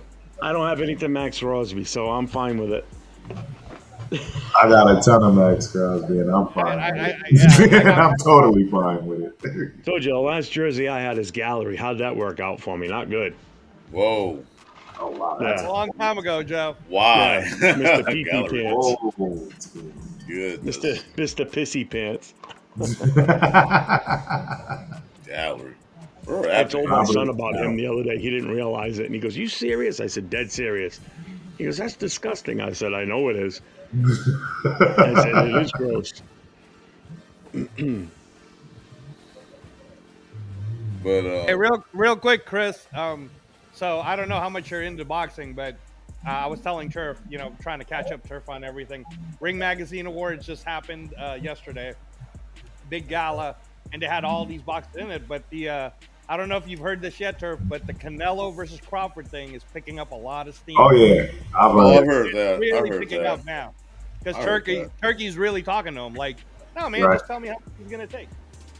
So. Oh, and on top of that, if you read further into the magazine, they named him sexiest man in boxing alive right here.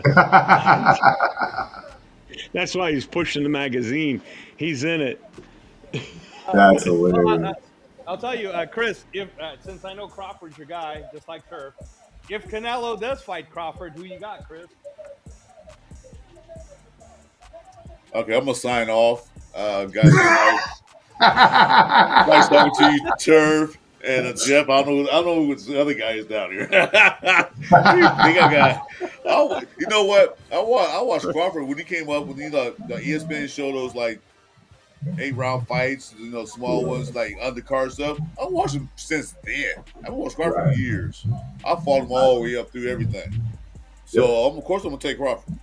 I hated Canelo from day one. I did too. Never like him. I thought he was cocky. Thought he'd do everything. I still like him. But yeah, I'm taking Crawford. I basically like watch Crawford go up through the boxing. So if it ever happens, Me and Gene is in the building, gentlemen. What weight they gonna fight about, Gene? If they fight? It'd have to be at 68. There's no budging 68? on that. That's part of the whole thing. Is there's no budging on 68. All right. I just want to know when the rematch between Rocky and Apollo Creed is. I'm ready for that one. That's about as much as I know about boxing, other than the fact that it's two guys in a ring punching each other. I know a little bit about boxing. I know more about boxing than I do about GMs in the NFL. How's that? That sound better? The only way you're gonna see that, man, is in heaven when Stallone goes and everything else. What you call rest in peace? It's not here anymore. Yeah. Hey, Chris, what's the last fight you saw, or what's the last fight you watched, even on TV, not live? But I watched that last Canelo fight. That was BS. Good thing I can watch boxing. I'm gonna go have a cigarette. I'll be back. No, he fought Berlanger. No, he did fight Berlanger. Yeah, he fought Berlanger. Yeah. I looked at it like, this fight's over. But I just don't like Canelo. Because I stopped paying for pay-per-view, but I got a way to watch it free now. That's why Turk took over. That's why Turk took over.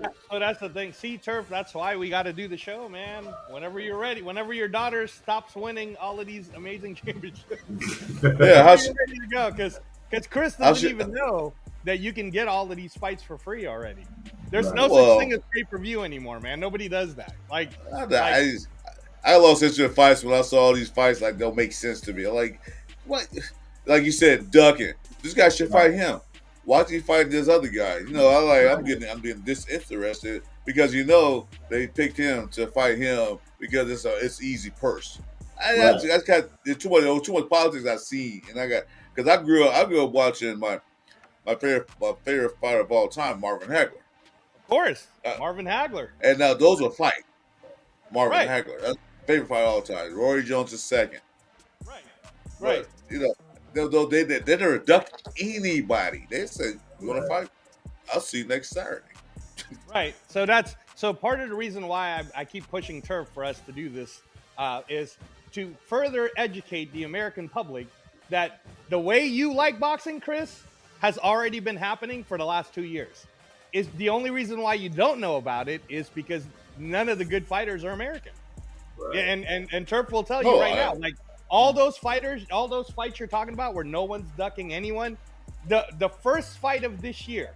All right, check that. In fact, I put it on the chat already, but I'll get your info, Chris, or I'll have Turf send it to you because I be sending Turf this all the time. Right? Okay. But you want to talk about how much boxing has been, in a global sense, been best versus the best. There's a guy right now by the name of Jai Apataya, who's a cruiserweight. Have you heard that name yet? Yeah, okay. I saw. Yeah, I saw. Okay, so Chris, Jai Apataya is basically like I was telling Turf. He's like David Tua on steroids. He's this crazy, like amazing cruiserweight. He'll probably move up to heavyweight at some point. He's already 27-0 with I forgot like 20-some knockouts, and he's only 27 years old. He fights just last Wednesday on January 8th, right? They had a fight for him against the number 2 contender. The number 2 contender dropped off for whatever reason. The guy who's on the bottom, he was like the number 11 contender, is a kid by the name of David Nika. You can look up David Nika up. He's from New Zealand. This kid is amazing. He won the bronze medal in the Olympics. He's on a fast track. He's a knockout guy, 10-0 with 9 knockouts. Normally, in the boxing world that you're talking about, Chris, someone like David Nika would be ducking everyone, trying to get to about 20-0 with 19 knockouts. This kid said, I will take it right now. Oh. And he took it. And you know what?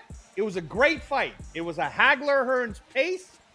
The kid, David Nika, he got knocked out, unfortunately, but he wasn't even ashamed. Well, see, of it. He was like, that's what I want to see it. I'm not mad at that. Okay, you took the fight, you lost. Good, you took the fight. You wasn't ducking because you were scared. Because he wasn't ducking. I want to try to get some more. I want to fight easier guys. So regular, I'm 35-2. So regular good, but you fought nobody. Right, and so now you're gonna like this, Chris, and this is one of the subjects me and Turf will talk about once he finally gets the channel up, is the Gervonta Davis talk. And believe me, I love Tank Davis. He's great. Right now I have him pound for pound number 10, Turf. Like, how low do you have him on the radar? Tank Davis, because the last fight he got was Frank Martin. And he hadn't really fought anyone, and there's a lot of activity that's been happening, man. I wouldn't in say the world 10. of boxing. I wouldn't say 10, but I do hear what you're saying. He's definitely, you know what I mean? And it's the name. It's the name recognition. No, he's like the name. He's the one that can bring the money in. So right. that's what they're gonna do. What's going on here? It's 10-10. Yeah, y'all ain't paying attention. Y'all keep talking. I'm watching the game. I keep telling you I'm watching the game. I'm getting schooled by Angelo on boxing. I ain't been boxing business for a while. I'm definitely watching the game. I had to order some food for my kids too. Dude. So who you got? Washington? Yeah. Turf? I called Washington on this game. I'd like Washington to win, but I thought the Bucs would win. I want Washington to win. We're pissed off if Washington wins and it goes not all the way, but a long way. Mark Davis. Yeah. We could have had him. Yeah, Jay Daniels. That's true. If you had the right GM, you probably. This is a good game. I don't think Washington was going to move off of him anyway. He's going to keep him. I don't think Washington would have taken 3 first rounds for Jaden Daniels. I think they had to basically sell the house and the car and garage because they would move off of him. You can see though he would have been worth it because look at this kid. Yeah, I don't think he would do as good here as he's doing right there because they had the weapons and everything else. We didn't have nothing. He had literally nothing. Everybody said we had Devontae Adams. Really? What did he do last year? The year before that? The first year he did. When you're number 2 receiver, you got more catches and yards than you do. Come on. Jacoby Myers, man, got more catches than he did. Somebody told you to stop drinking. I think they were talking to you. Saying he wasn't top 10. A team of real estate. Who's drinking? I think he's saying that to Angelo, saying stop drinking if he doesn't think that he's top. He's not in the top 10. Oh yeah, I got shower here, Angelo. You want one? No, I agree. He's definitely. I'd say he's in the top 5. He could possibly top 3. Oh, Turf! Now you're gonna have a discussion, dude. Hell, I know, but he doesn't even.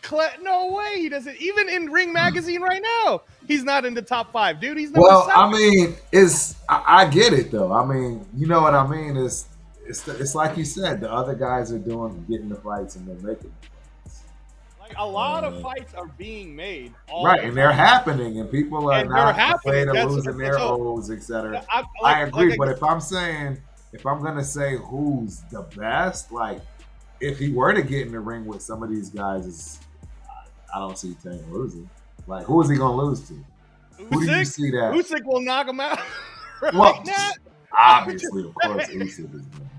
You know what I mean.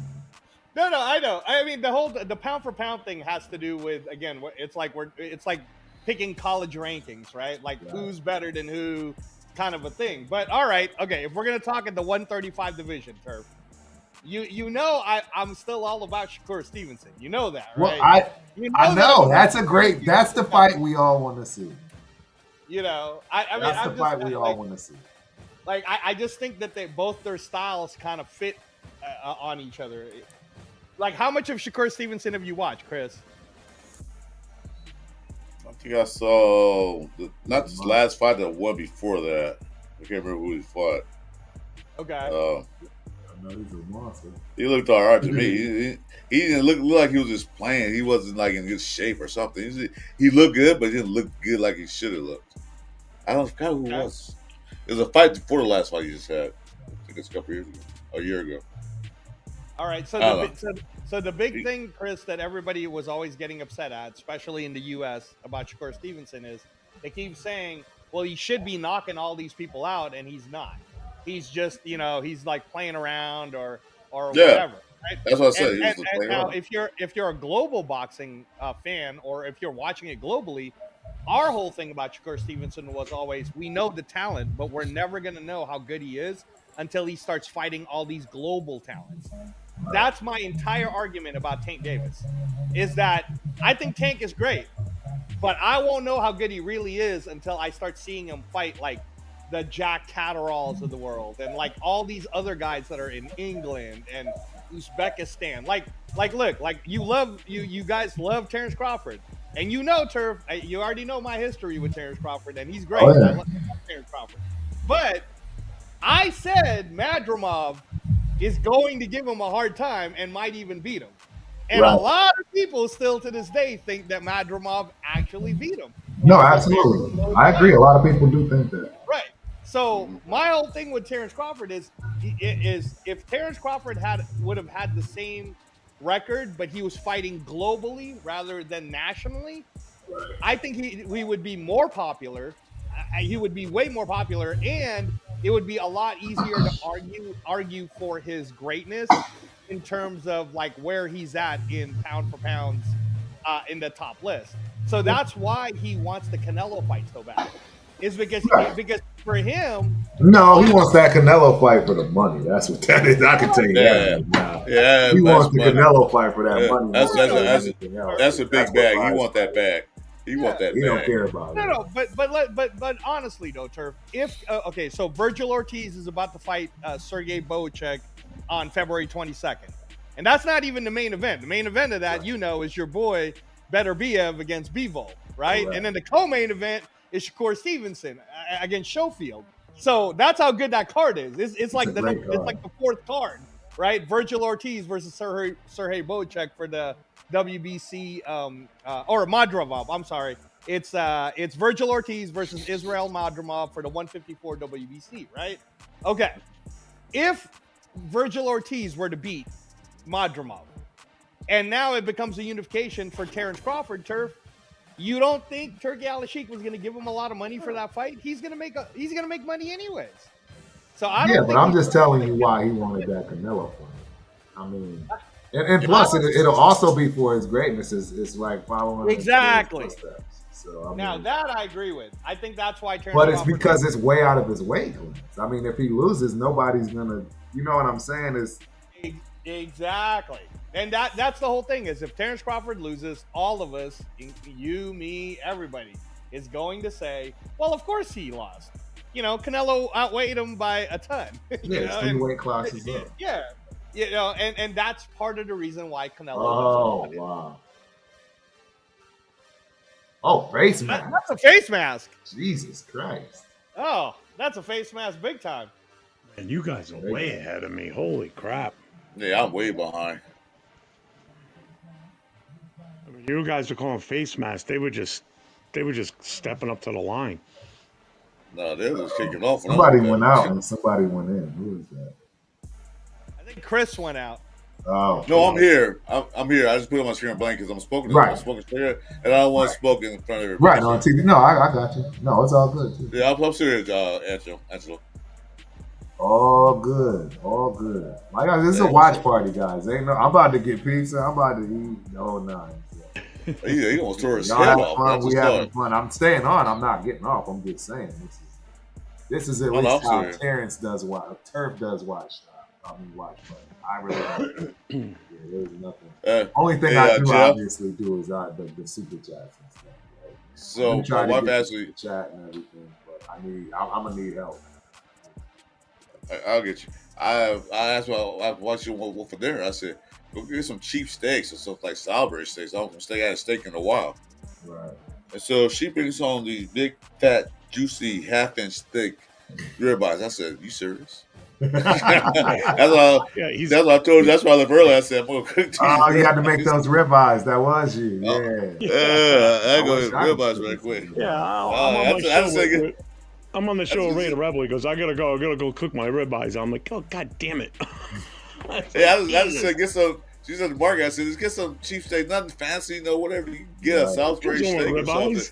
And so she brings up this ribeye, like, you got to be shit. Oh.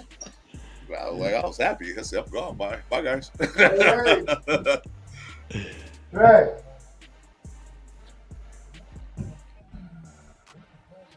You know what was enjoyable today? This is the first Sunday since the start of the season that I didn't have to worry about going to the bar, doing club stuff today. I was able to just kind of stay home, relax, watch the games today. Granted, I'd rather us have been playing in a playoff so we could get together as a club and watch the game. But it's still, I like it when I have my Sundays to stay home and relax and just, get up when I want to get up, kick around, do whatever. Then the games start. Like today was great because you got 3 games today. That's his plan. These are the Sundays I like. Which like I like. People in the club get pissed when it's like a primetime game or like Black Friday because everybody's still working, so we're not going to the bar and meeting up. I kind of like. Mike Williams.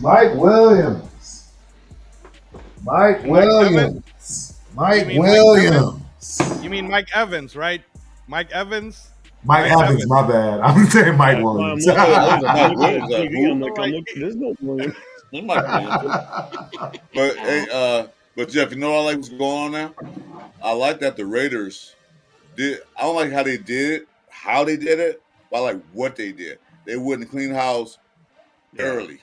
They didn't wait till February or March. Okay, we're gonna fire everybody. Right. No, they went clean house early.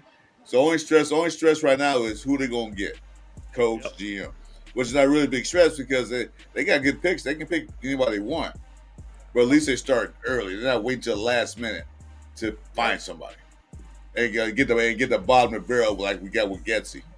Yeah. Yeah. So well, the thing is, all right. So let's look at it this way, right? So here we are. We're 1 week removed from the end of the season. Playoffs started. Interviews for coaches went on this week. One's already been hired. Vrabel was confirmed today. The Patriots are hiring him. Yeah, he's off the list now. We never had a scheduled interview with him anyway. So we bring Ben Johnson in. He comes in yesterday. Oh, was it Friday? Today's Sunday. Meets with Brady and, does the interview. Brady sits with his agent for hours talking to him, which I think is another good thing because, they're able to start talking about, okay, if we hire him, what's he looking for? What can we do for him? So that starts that process too. But now that's it. That process stops. Now we have to wait. We got more interviews coming up.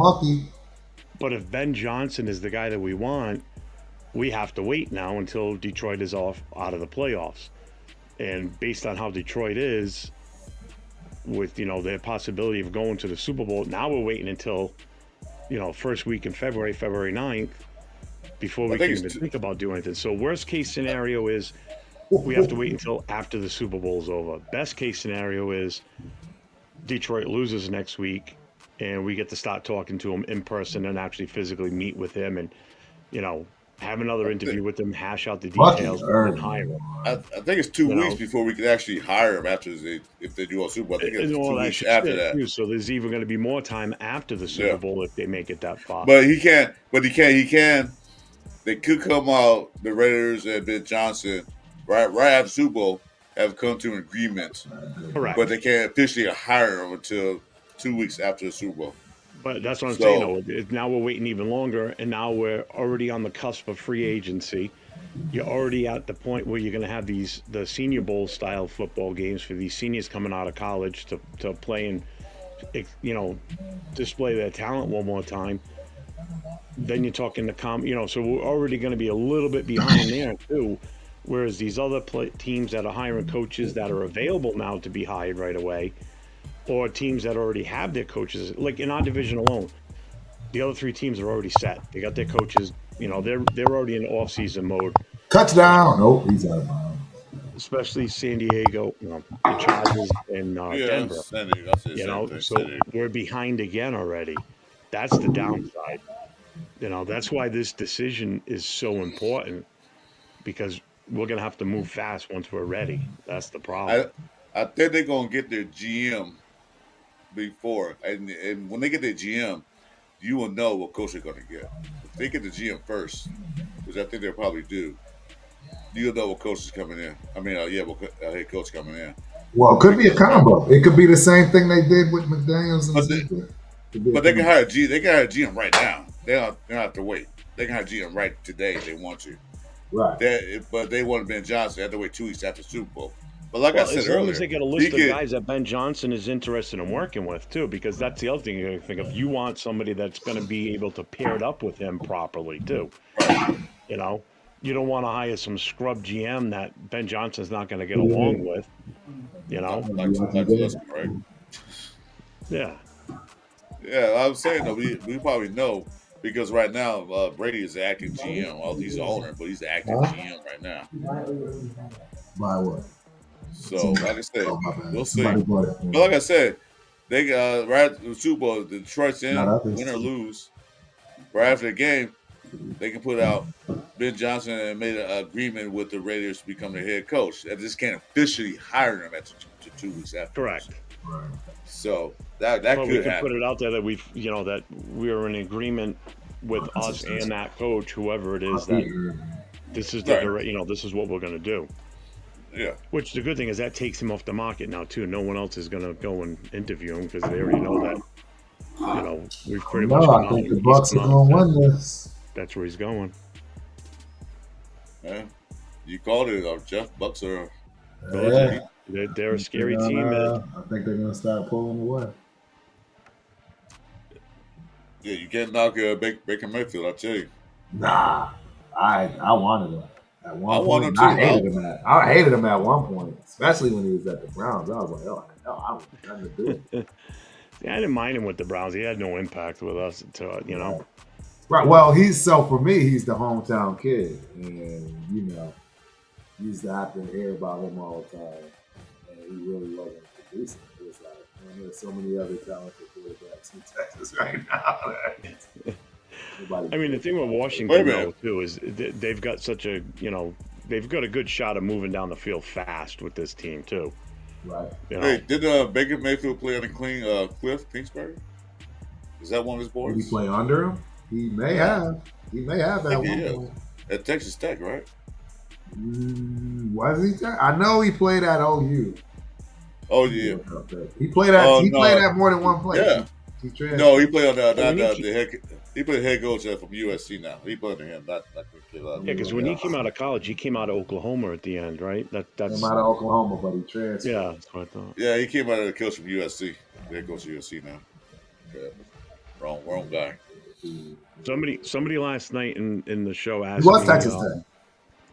Oh, was it Texas Tech? You were right. 2013 season. He played at Texas Tech. Then he went to Oklahoma in Kansas City came from too. Yeah, he transferred, yeah. 2015, 2016, and 2017. Yep. So he came from Texas Tech. So he would have been under Cliff Kingsbury. He was at Texas Tech in 13.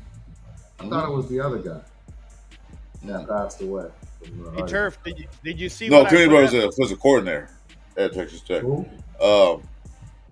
I know you're talking about. Cliff was the offensive coordinator. He wasn't the head coach. Offensive. No, exactly. It was the. He was there forever, and he passed away. He just passed away recently. Yeah, I know you're talking about. Everybody liked him too. What were you saying, Angela? Oh no, I was saying, did you see what I put up on the chat? I don't know if you can see it. Oh, the current. That's the current. I just looked it up. That's magazine. That's how it looks right now. In a way, Crawford, Better Be Wrong, Rodriguez, Alvarez, Davis. Yeah. I'm not mad at it. They got yeah, exactly. I am mad at it. That's my whole point. Is Haney shouldn't be on there, so he should be out. Then you got to drop Tank Davis down, right? I remember that too, Raider fan. He could not stand Hugh Jackson. He hated his guts when he was at Cleveland. Yep. He hated his play calling. That's why people say Hugh Jackson. Then. Nah, we had that experience. No. We don't need him. Yep. I'm sorry, I'm going to cut you off, Angela. No, it's cool. And by the way, I don't know if the Bucs will win this, honestly, Turf, because you know how the Commanders always do that comeback. Oh yeah, Jaden Daniels is nobody to play around with. You don't want him to have the ball at the end of it. Remember, even in that Dallas game, like we all thought they were definitely going to lose, and then he threw that 80-yard touchdown to Terry McLaurin. Like, I don't know, man. This is kind of close. I don't know. I'm nervous for Tampa Bay. Oh, before I came on, that pass he threw to McLaurin in the first quarter was, oh my God, that was a beautiful throw. Yeah, it was. I mean, the teardrop, you saw the tears. Oh my God. You talking about putting the air on the ball, man. Just drop right in his lap. He's real good at it. He put it where that defender could not even get couldn't even get a hand on it to even do anything. No, the defender couldn't even find the ball. He was like, where is it? I'm not going to get – yeah. Oh, sorry, Chris. I was going to say I'm not going to get mad if they say Jaden Daniels is Rookie of the Year. I want it to be Brock Bowers. I'm just saying I won't be mad if it is. It is Brock Bowers, though. In my opinion, I hope it is. So. I mean, unless Jaden Daniels goes and wins it, then obviously. Well, the voting's already done, so the playoff – exactly. It doesn't. The playoffs don't matter. I mean, he broke rookie records. He broke basic records. Like, I don't know. But so did Jaden Daniels, Turf. Jaden Daniels. What records did he break? He broke the Lamar Jackson record for rookie quarterback to run for 4,000 and run for like over 8. The most ever quarterback to run the most yards with the most passing. That's the record. He broke the Lamar Jackson record. Oh. I mean, plus he took a team that was complete shit last year, and look at them. They finished 12. Right. They did that's how I get the MVP, because Brock Bowers, although he had a fantastic season, the Raiders didn't go anywhere. Right. So that's also a feather in his hat that as bad as our team was and as screwed up as it was with our quarterback situation, he still caught well over 100 and something passes, 1,000 yards. Now, it would have been nice to have him get some more touchdowns, but probably next year we get that quarterback in a good offensive system. Well, here's my take too on Bowers for next year. I don't think he's going to have the same stat line he had this year. No, he'll probably keep the yardage around the same, but I don't see him getting over 100 catches in the season. I see him getting more touchdowns. No, I don't think that because we have to depend that we had that. He's the only receiver they really had besides the other guys. So we have to depend on much more. Well, even if we get a receiver, in the draft at some point in this draft, or a free agent, a number one receiver, because I love Jacoby Myers. Like you said, I'm glad they brought him in. He's still not number. He's not number one. He's the number 2 receiver. I mean, I've said this before. When word came out that we were bringing Jacoby Myers over when McDumdum was our coach, I was happy with that because I knew what he was capable of. Watching him here in New England, I knew we were getting a good wide receiver, and then him playing opposite of Devontae Adams was a no-brainer. I thought we had a good 1-2 punch there. Right, and I still, I'm a big. He's not Jacoby a number Myers. 1 wide receiver. He's a good number 2. Yeah. I mean, but my argument to it would be this, Jeff, that our number 1 wide receiver is really Brock Bowers, which is why Jacoby, Jacoby Myers still like Jacoby Myers stats wise still got to 1,000 yards, and that's with the shitty quarterback situation we've had all year. And so that's what I mean is like I think next year our offense is going to be crazy good if we got the guy that can deliver the ball. But more importantly than the guy that can deliver the ball, I think we need him protected. Because it doesn't matter who we get. If our O-line can't do jack to protect them, we're screwed anyway. Well, I mean, our O-line right now is Swiss cheese. You know, you've got 3 pieces of the puzzle out there on the O-line. We need guards is exactly what we need. Free agency or draft, we need guards. We need beefy guards because that Parham is too small to play guard. Parham gone. I want him out of there in the worst way. He's like the only player on this team that I wish would have been let go the same time AP would have been let go. If we're getting rid of things, let's get rid of him now. I've been on him all season. You don't want a backup center or nothing like that? Yeah, that's what I was gonna say, Chris. Is they might have been keeping him to be the backup center. And Andre James needs to go too. That's the other one too. Oh yeah, okay. He signed that contract. We could trade him away. Somebody may want a center. You could take him. Just like, in all honesty, we could try and trade Minshew away. Somebody's going to want a backup. Someone would be desperate enough. Hey, you can also trade. I mean, if we're trading people away, man, we could trade away Colton Miller because he's injured a lot. I've already said that before too, and I got yelled at on that one too. I remember that he was talking about that. People gave me shit about that too. I'm like, we've got him only for 1 more year. You know, we've already seen that, you know, with his injury and everything, he's not the same guy this season. He got better as the season went on, I give you that. But if you can get something for him now, because comes free agency, we're going to lose him no matter what. And then in the draft, you grab a left tackle further in the draft that you can groom behind him for this season, or you let him go now. You know, or you trade him away, I mean, not let him go.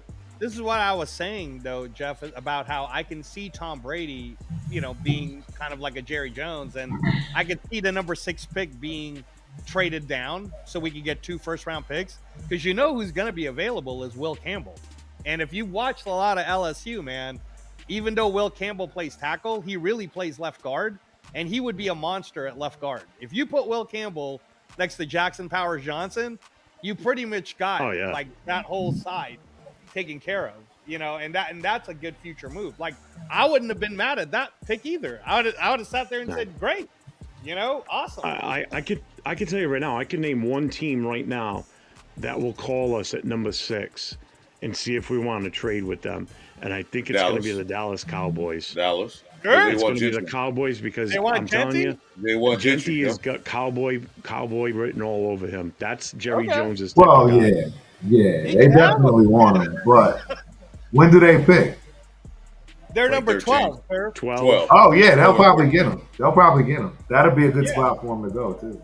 But if they want him that bad and are sure that they're going to get him, I would not be surprised if they call and say, hey, we want your pick. We want Gentry. You know, and in that case, I'll be like, all right, well, first of all, we're swapping picks, obviously. You're giving up a player. Who do you want to give up? I want a player. I don't want draft picks from them. I want 2 players, one of 2 players. I want CeeDee Lamb, or you're giving me Micah Parsons. Micah wants out of there anyway. Yeah, I'll take Micah Parsons. I'll take Micah Parsons. Yeah, I would. Yes, Bucky Irving was a steal in the draft, number 7. Yeah, Bucky Irving was a steal. Yeah. You know who else was a steal, Turf, is Tyrone Tracy, who we could have gotten, by the way. From the Giants? We could have gotten Tyrone Tracy, but instead we went with Dylan Lobby. Don't know why, but there you go. Who picked him up in free agency? Who picked him up in free agency and fantasy draft and had a good run the rest of the half of the season? This guy. No, Tyrone Tracy, man, he was the I real picked deal. him up as soon as I saw him available. I'm like, oh hell yeah! No, he's the starter there. Yep. Let's say L11 said Miami could use a backup quarterback. Of course they can, because they can't rely on them. Team that could use a lot of things too. They can rely on Tua. Spencer's in the building. Do they need to trade up for him? For who? Who do you think he's referring to? Oh wow! See, I told you, man. Jaden Daniels, here it comes. Yeah, here it comes. Yeah. Do you know who Spencer's referring to, Jeff? No, I don't. To trade up for? It's Spencer. Oh, I know what he's asking. Do they need to trade up for Gentry? No, but again, that's a Jerry Jones move if you think about it. Right. You know, that's the type of bonehead stuff he would do. Jerry Jones would do something stupid like that. Yeah, because he's probably got such a, you know, I don't want to say it, I guess. Such a Jones for players.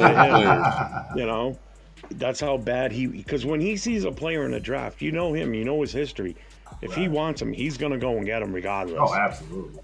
You know, so if he has a feeling that someone's going to take him before they can at 12, he's going to come a calling, and we're at a perfect spot for him to call.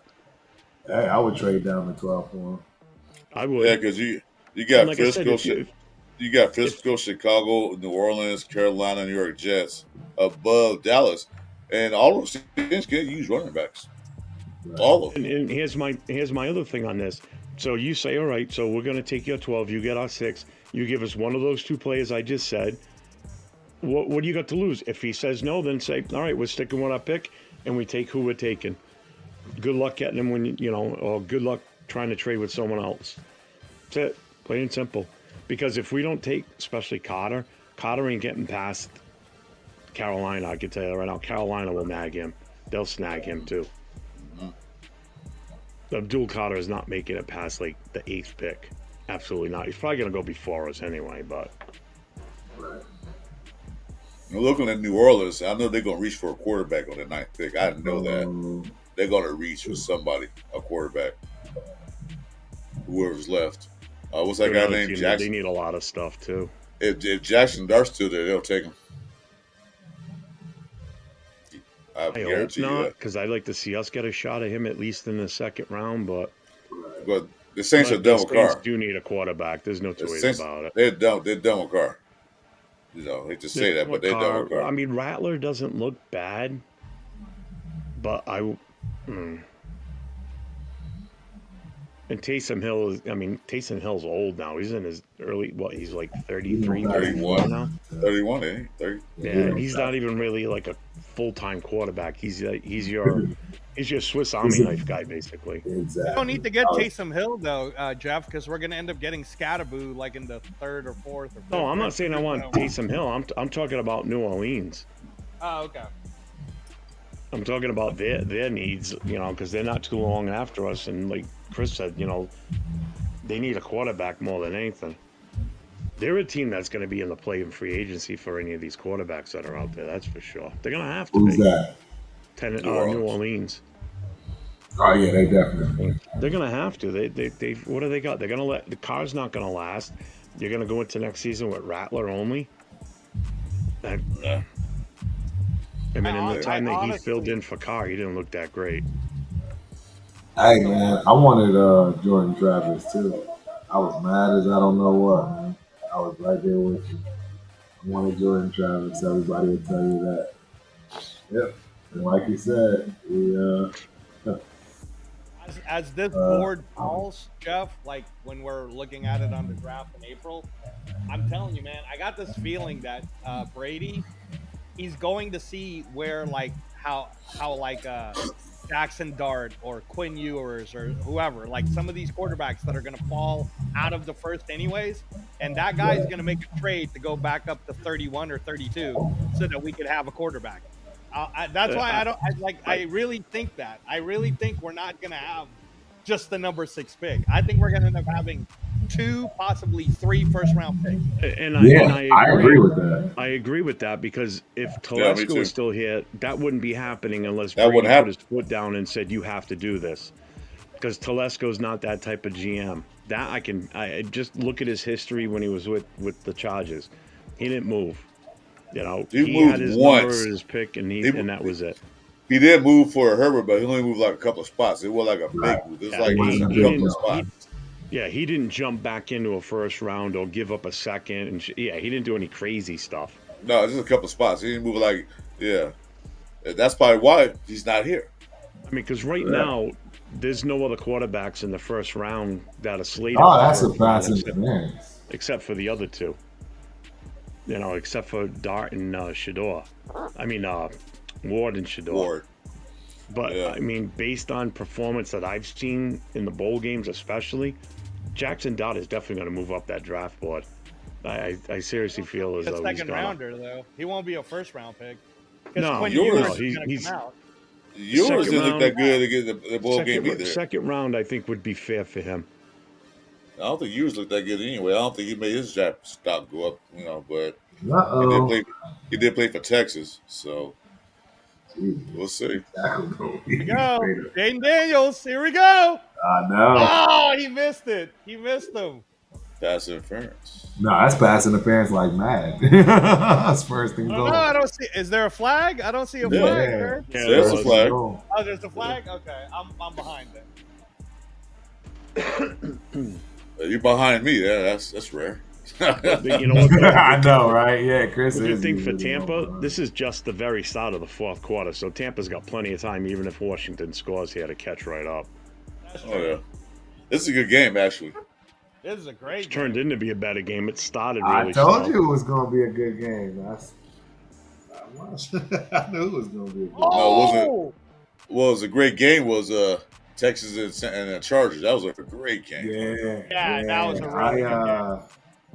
I missed a lot of that due to the traveling and the gymnastics meet, but the guys were showing me. Oh, wait. No, because if you saw the beginning of the game, the Chargers when they're so overconfident, like yeah, we got this. You just look on their face like yeah, we winning this.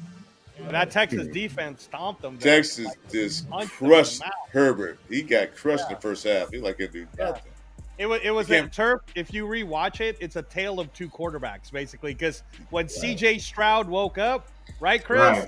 Right. C.J. Yeah. Stroud He couldn't woke do- up. It was Yeah, he like, did. whoa. Stroud can do anything. The defense did have him in check, but then somebody slapped him in the face in the locker room and said, "Hey, you gonna play or not? What you gonna do?" Right. You going to do this? Yeah. So he came out thinking that, but just like lit him up. Touchdown. Oh. That's what I'm hoping he does to the Chiefs. Like where he's like, "What do you got to lose, man? This is your second year. Like Yeah. who cares? You know, And go he's out going to there the and go playoffs get 2 him." years in a row. Once as a rookie and once as a sophomore now. Fourth and goal on the one. He's going. Yeah, Texas defense is not that shabby. I tell you that. Man, Fourth and goal yeah. on the one. And Are that they going bodes for it? well for them because Casey's offense is not that great. No, at all. I don't think even games of Oh, defense. no, and, fourth and goal and they- on the four. they scored just enough points Ah. to win the game. 4.5. Man, they stopped them, Turf. That's crazy. I thought that was a pass interference, but I guess not. No, he wasn't there. Oh. He wasn't there. But And I'm isn't behind, there, by the like field 30, I'm goal. behind by no, like but 35 isn't there that seconds. illegal I kicked the screen field rule? goal. I'm man. like, I don't I like kicked the that. field goal there. I don't care what anybody says. I kick it. Fourth and goal on the 4. I kicked the field goal against this Don Bowles defense. I kicked the field goal. Now I'm down by 1. I can win it. I can win it on the goal in the fourth quarter. That was I don't agree with going for the fourth and goal on the 4.5. Yeah, I don't see that. But That don't make sense to me. it's a lot These of games. coaches are getting crazy with this going. I don't understand what's going on or happening. It's the analytic. I don't want to hear nothing about no analytics. We all Analytics. know football. I can't even say the word right. Us old Hey, school football has no Speaking field position, time possession. Speaking of that, Turf, I watched my wife, of course, she's a 49er fan. Let it be known. Yeah. She watched the old 49er game that they played the Cowboys before the 49ers went to the Super Bowl and beat the Chargers. Right. And I watched it. I sat there and watched a little bit of it, and they fought on every play. They tried to pick it up. They were pushing and shoving. No flags, nothing. They were pushing, shoving, talking trash. No flags. I said, that happen now these days. There be flags all over the place, ejections. Everywhere. Oh man, that's it. That was football. Yep. I I agree. understand they want player safety, you know, they want Right. right here, but still, you know, let them jaw each other, let them push up for a little bit, then go back to playing. Right. This is a violent man sport, and where one man don't want to be pushed, and that's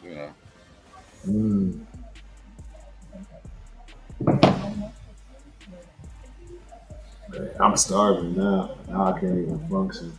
This food is taking too long. Let me see half of my ribeye steak I ate. Hold on a minute. I'm gonna send you a picture of it. Right. Nah, I was shocked. So That's my So favorite I'm cut. reading I'm reading this article right now. It just popped up on off a Twitter feed for me, about the Raiders and a GM search, and one of the notes in here says one NFL executive speaking to Las Vegas Raiders on Sports Illustrated specifically for this story called the potential of a Tom Brady, Ben Johnson, John Spytek relationship in the desert a dream team. And sitting here today, this is certainly a possibility. Spytek is one of the architects of the Tampa Bay Super Bowl win in 2021. Forget his strong connection with Brady, whom he helped bring to Tampa. The drafting and player development to build a strong foundation before the GOAT even stepped foot in the Panhandle is reason enough to consider Spytek the best assistant general manager in the NFL. Wow. Now that I think about it, because it was a little odd that people thought Brady wasn't going to win, right? They're like, Tampa Bay. Yep. Little did we know he was set up. But Brady went there and told, hey, bring this player in, bring that player. Yeah, he was set up. Yep, that makes sense now that I've heard that name now, and now that I read that and understand that, Spytek was the one that built that team before Brady got there for sure, and it was just the final piece of the puzzle needed was Brady. They needed a quarterback, and he brought Gronk with him too. So not only did he bring himself, he brought a premier tight end down with him too, and they won. He brought a couple other players too. Well, he just bring Gronk, a couple other players, but.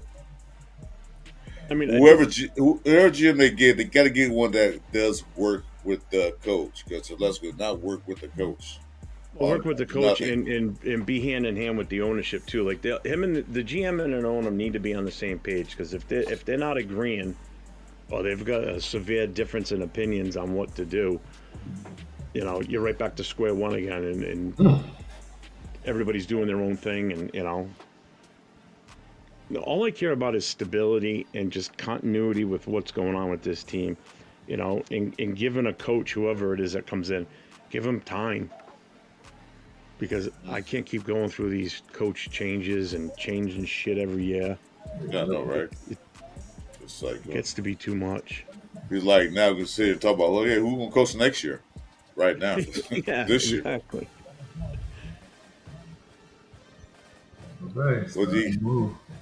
Can't get man, Evans is one hell of a smart football player. He dropped it and they got it. Washington got the ball. And then he just punched the ground like an idiot. I hope he didn't just break his hand. That was an idiotic thing to do. You can't win anything if you can't get anything established. You keep changing stuff, man. Over. This is over. All right, that sucked. So the Raiders fan states Ben Johnson rejected Washington. I don't understand why. Huh? When did they reject Washington? Last year? I've been going on the chat with L11 about the boxing rankings, Turf. He was asking me, who would I push to get, because you and I both agree Haney shouldn't even be on that list. That's absolutely. So he was saying, well, who would it be? And I said, easy, Boots Enos. Boots Enos is the most deserving guy that's not on the top 10 pound for pound list. It's ridiculous that he's not. The kid is 33-0 with 29 knockouts. Yeah, I would agree. Yeah, he's dominated the 147 division. And I know Chris is going to hate me saying this, but I think Terrence Crawford don't really want no piece of Boots Enos, if I'm being honest. Right. I think he doesn't want to. I think he doesn't want to fight. And I don't blame him. He doesn't need to. I'm just saying. I don't think he wants a piece of it.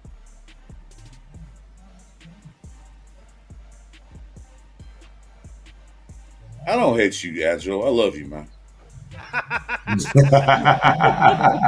Don't worry about it, man. I'm a Terrence Crawford fan. I've been a boxing fan for years ago, and my boxers, they got their butt kicked, like Roy Jones got his butt kicked by Tarver. I was upset, but I didn't hate it. But that's the way boxing goes.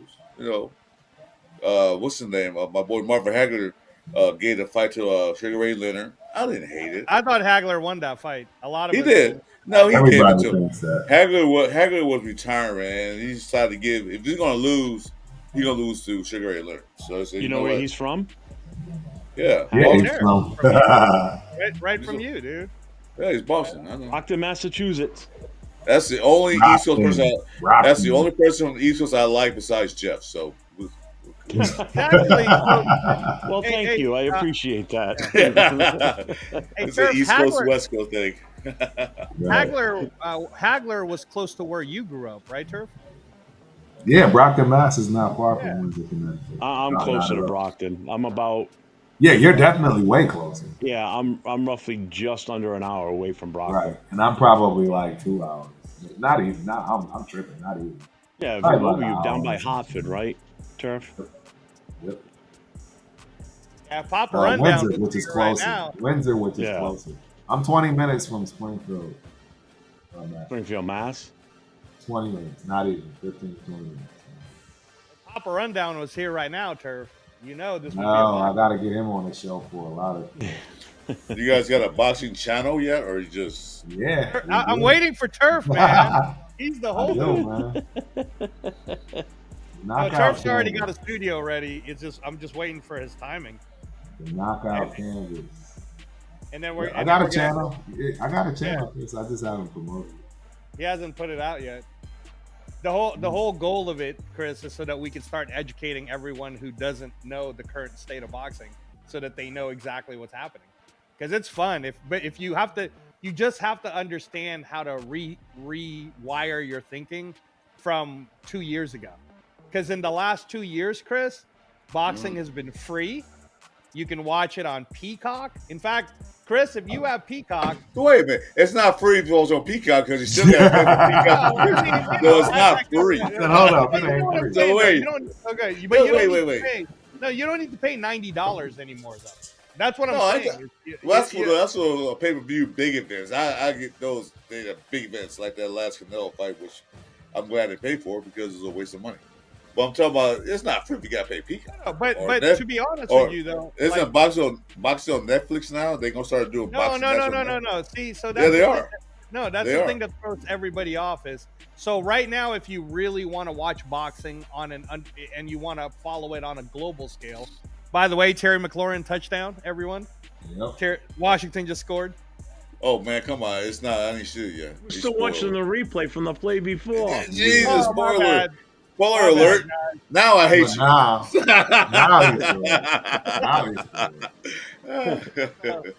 They're just coming to the line now. Yeah, I know. I'm still watching rerun from last play. Jesus. I'm sorry, guys. I didn't know I was that far ahead. I don't care. No, well, we was claiming, man. It'd be different if it was a Raiders game. Then I'd be like, shh. We don't care about this.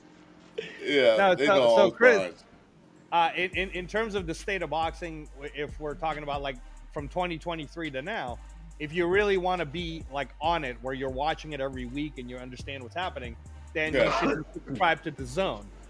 Because DAZN has everyone's rights. They have Top Rank, Matchroom, Queensberry. So all the best fighters in the world are all fighting on that one channel, DAZN. The whole thing is I could literally send you every single fight that you missed on YouTube, Chris. That's what I do for Turf because it's free. Okay, let me pause you for a minute. I can watch any boxing match in the world or MMA because I got this box that allows me to do it. Oh, okay, cool. All right. So I'm not worried about it now because I watched that Canelo fight, his last fight. It was pay-per-view, and I watched it for free. I was like, I wouldn't pay for this, but it's free. I'll watch it. Right. All right. So basically, you're just missing the schedule then, because there's been a ton of fights that you've been missing. Then, if you just watch Canelo, because Daniel Dubois versus Anthony Joshua, that was in September, and that's the fight that everybody's talking about. 100,000 people, Wembley Stadium. It was a 5-round heavyweight fight. It was Hagler Hearns pace. Did you see that yet, Chris? I haven't watched any fights lately. I just got my box. I just started watching. I got the box to watch the Raiders because I can't watch it here because I got for that. So I'm still like going through all the things, and I can see I can watch all these fights. So I'm like, okay. My guy Curtis Douglas enters the building. What's cracking? Ain't none. Watching this guy go for it too many times on 4th down. There you go. See, that's what I'm talking about. I'm with you, bro. I don't understand it. Didn't I just say the same thing? They're It's up 9 though. points. Yeah, but they could have been up earlier. You had 9 points that you left out there already. Exactly. You're on the road. Take the points. Bingo. So hey, by the way, Analytics goes Jeff, out the building. he lives in Hartford right now. We all bought. Yeah, we grew up. Jeff lives in. Hey, you're right Yeah, down the man. road from me. The Raider He's right fan. up the street from him. Yeah, I miss Rhode Island. HBO Showtime boxing too. Showbox and HBO. That Oh yeah, Boxing After Dark. absolutely. That's I what miss all that. boxing is. That's what I always miss watch. it. Boxing After Dark, Showbox. I used to watch that all the time. I miss it now. Yeah, I miss Canelo don't want to see Crawford. I knew Kurt was gonna say that. He don't want to see it. He doesn't. He don't have nothing to win for it. You know. You know, He loses, he might have him outweighted, but Crawford is a technician. No, Yeah. I agree. I think he has a shot at winning, but I don't know. If he gets caught in the corner, you know what I mean? Canelo can pop, boy. Canelo got Yeah, but Crawford is y'all know Crawford's my favorite fighter. He's the ultimate thinker. He's a technician. No, I agree. And it's going to take a lot for him to, yeah. Bebo beat up on Canelo. He did. Made it look easy too, in my opinion. I think you think the same thing, right?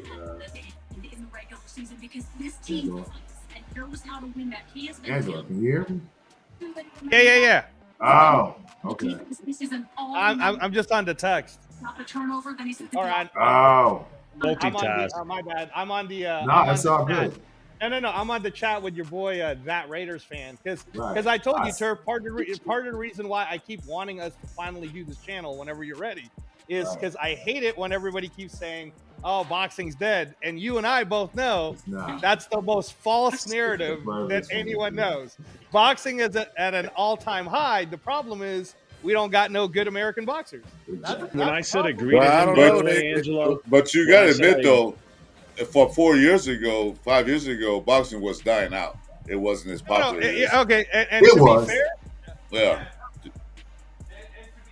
Angelo, when I said I agreed with him, it wasn't about boxing dying. It's just that I missed the old days, is what I was Right, you agreeing missed the with. Showtime and HBO boxing. Everybody, I just miss all the old school boxing, like that was. Hey, I felt like I don't have a everybody clue was who sad any of when these that guys was. are.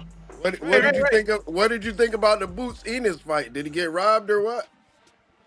Boots has been winning. Are you talking about who? Are you talking about? No, not Boots. What was the Detroit guy that won the whole fight and then they stole it at the end? I know He's a younger fighter. He's coming up. He's undefeated. Talking about He did. Are you talking about O'Shaquie Foster? I think Yes. that's who he's Yes. talking Okay, about. so just so that you know, Foster got that rematch and he beat him. Right. Okay. But they did cheat him. Foster's a champ right now, anyways. Correct. Yeah, Crawford's been a champ. You know, he beat the brakes off your boy and gave him back his belts. Right. No, I agree. He did. No, I mean, like Turf loves Crawford, and again, he has a point though about Canelo. I don't know if Crawford could beat Canelo at 168. You know, like it's not the same, man. Like when Floyd beat him, Floyd was moving up. Basically, Floyd walks around like 142. He moved up to 52, and then Canelo at the time, who was 21 years old, and he was like physically at a good peak of his career at the time. He was 154. He moved down to 52. Canelo's gonna be like $180 in that fight. He gonna get his food. He gonna get his food eaten.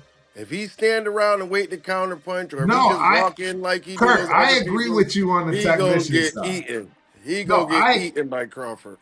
No, we agree with that part. But all I'm saying is, if Canelo ever does get a chance, that discrepancy is so wild. And then the only thing I'll say for you, Curtis, is that like Terrence Crawford, and believe me, both me and Turf, we love Terrence Crawford. Like we rock with Terrence Crawford. So we don't want anyone in the chat getting it twisted. Me and Turf. Oh, okay. Crawford. That's my favorite fighter, bro. We all think, we're trying to keep you guys updated in the sense that if you watch Terrence Crawford's last fight, and he fought Israel Madrimov, who is 29 years old. Who I even told Turf, I said, this guy's a beast, and no one in America knows who this guy is. But this guy's been killing it in the amateurs for hella years. He's gonna give Crawford a hard time.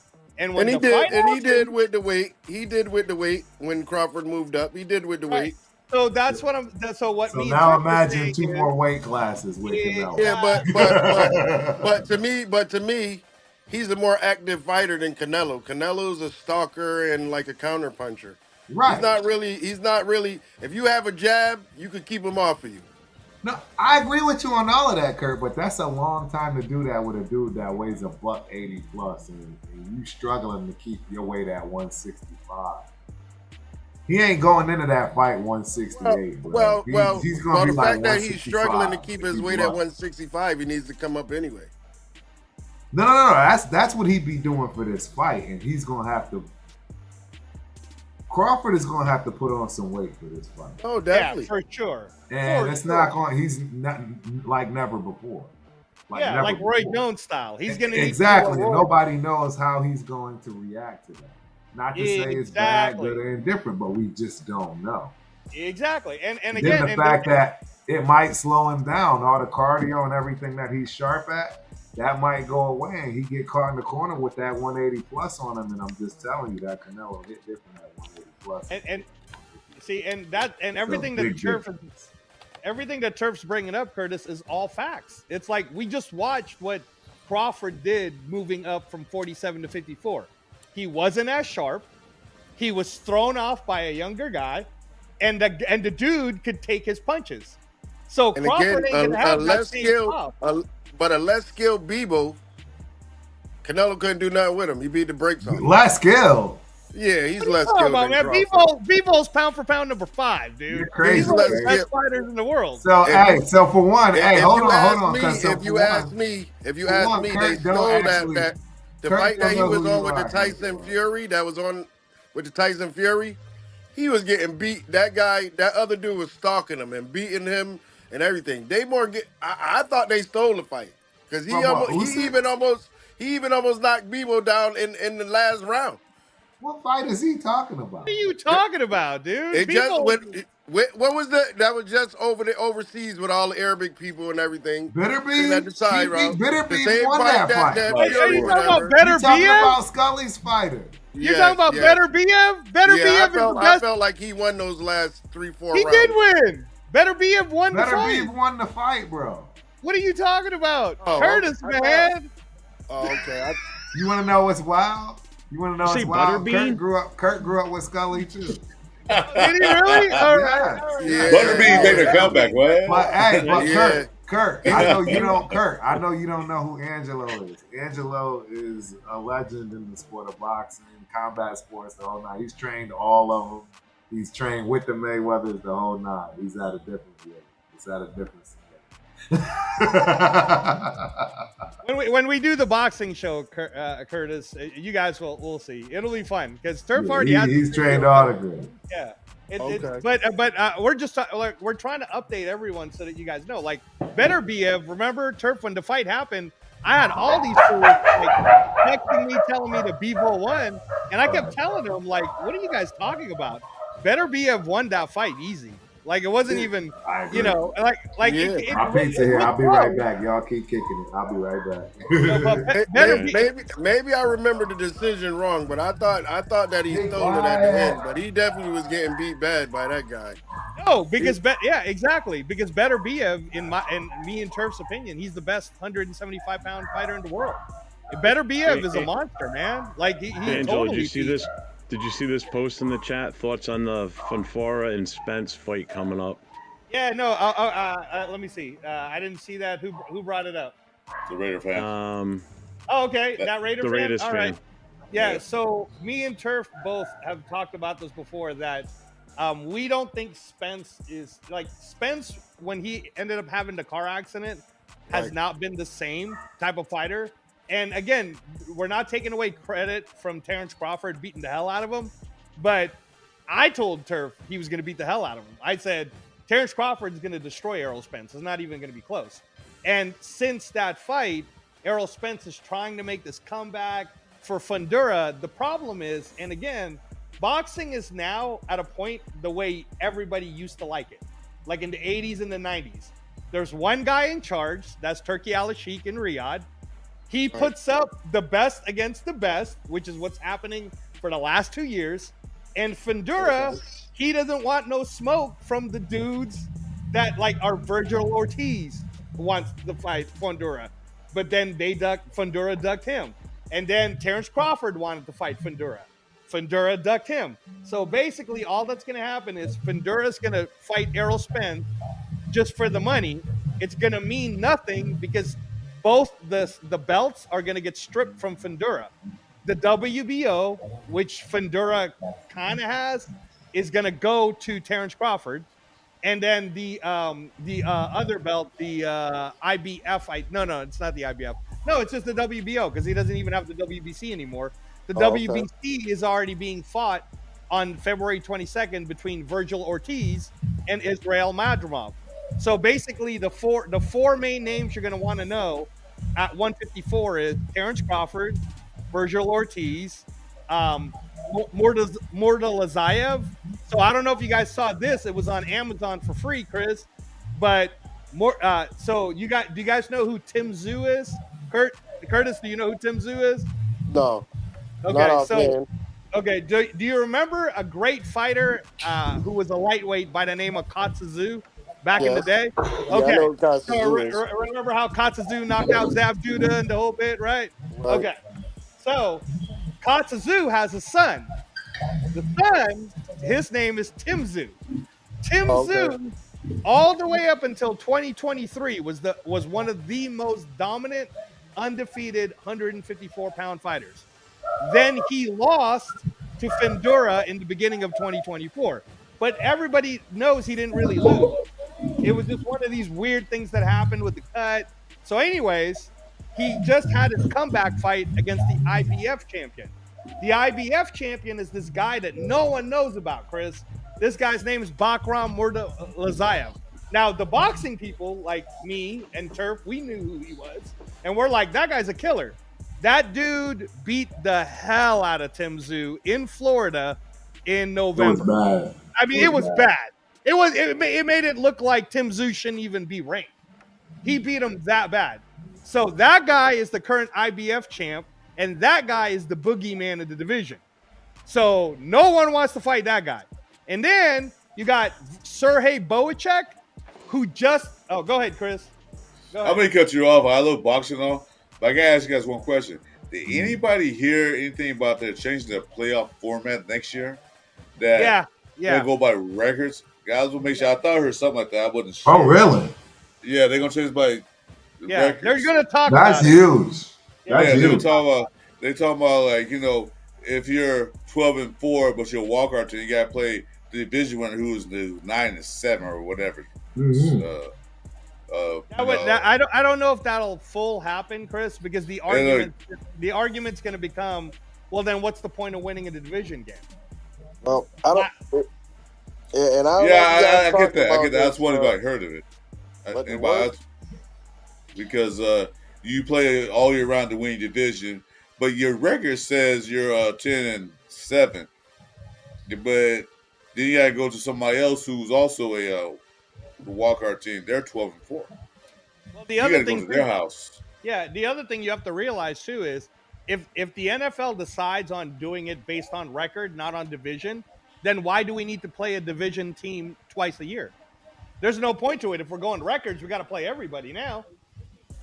Well, now you got to go across the board. Yeah, there's still well, that's my thoughts. They still get division, but it says it's not fair for a division winner who won only 9 games get the home field advantage against a team who won right here, what 12 you're seeing games. tonight with Tampa Bay. And it's also not fair for like a team like, you know, that's in a division like, you know, if you're in a division with like the Jets and the Patriots and all of that, that's all guaranteed wins. Like, so you don't really know how good these teams if you're playing these cupcakes every week.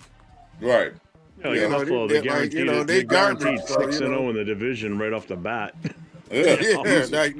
Like that's free wins. You might as well even play that. You should do the anthem and let them go back in the locker room.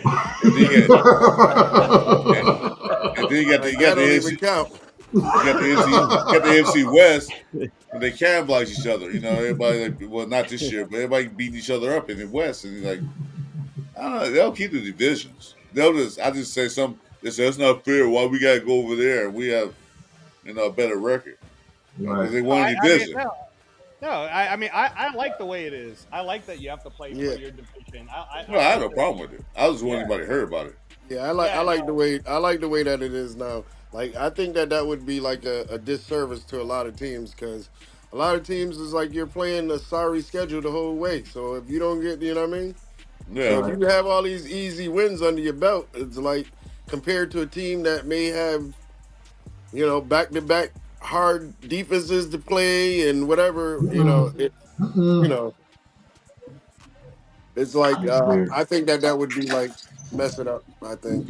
Well, you got some teams that play division where everybody beat each other up all the time. Like, there's no winning record. Everybody beat each other up, and then you gotta go with that.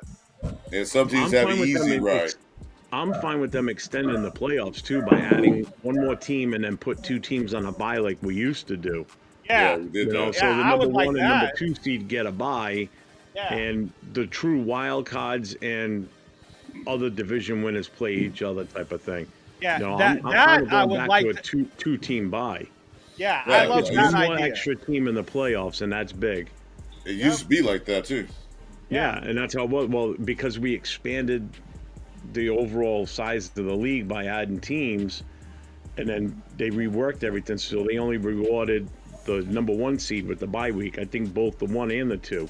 Like, just for instance, look at the NFC this year.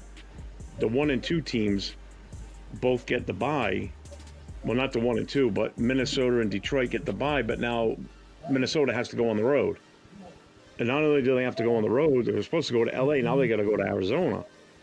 Yeah, I don't see how that's that the other happens. thing I was thinking, how does that work out for the fans? Like the Rams fans, you live in LA, you're going to go to the game, like, all right, no big deal. I'm going to wake up in the morning, I'm going to drive 20 minutes down the road, I'm going to the game. Now they got to set up travel plans to go to Arizona. Where I think it might be easier for the Minnesota fans because they're already planning on going to the LA game. All they got to do is switch flights, grab a different hotel. No big deal for them because they're already planning on traveling. So I can't wait to see tomorrow night's game to see what fan base is really going to be popular or not. Is it really going to be a true home game for LA now? Right.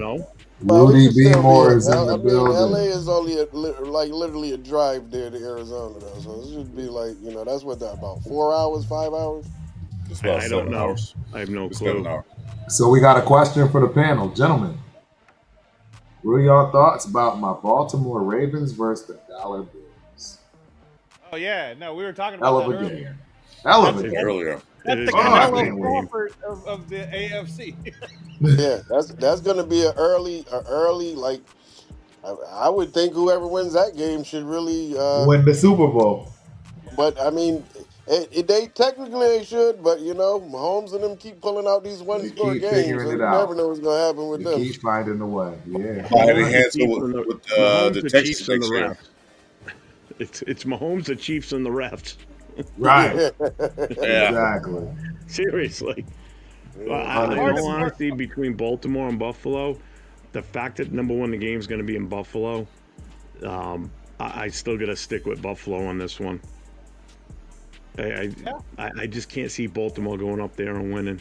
Honestly, I picked Baltimore to win the Super Bowl. Wow, that's bold.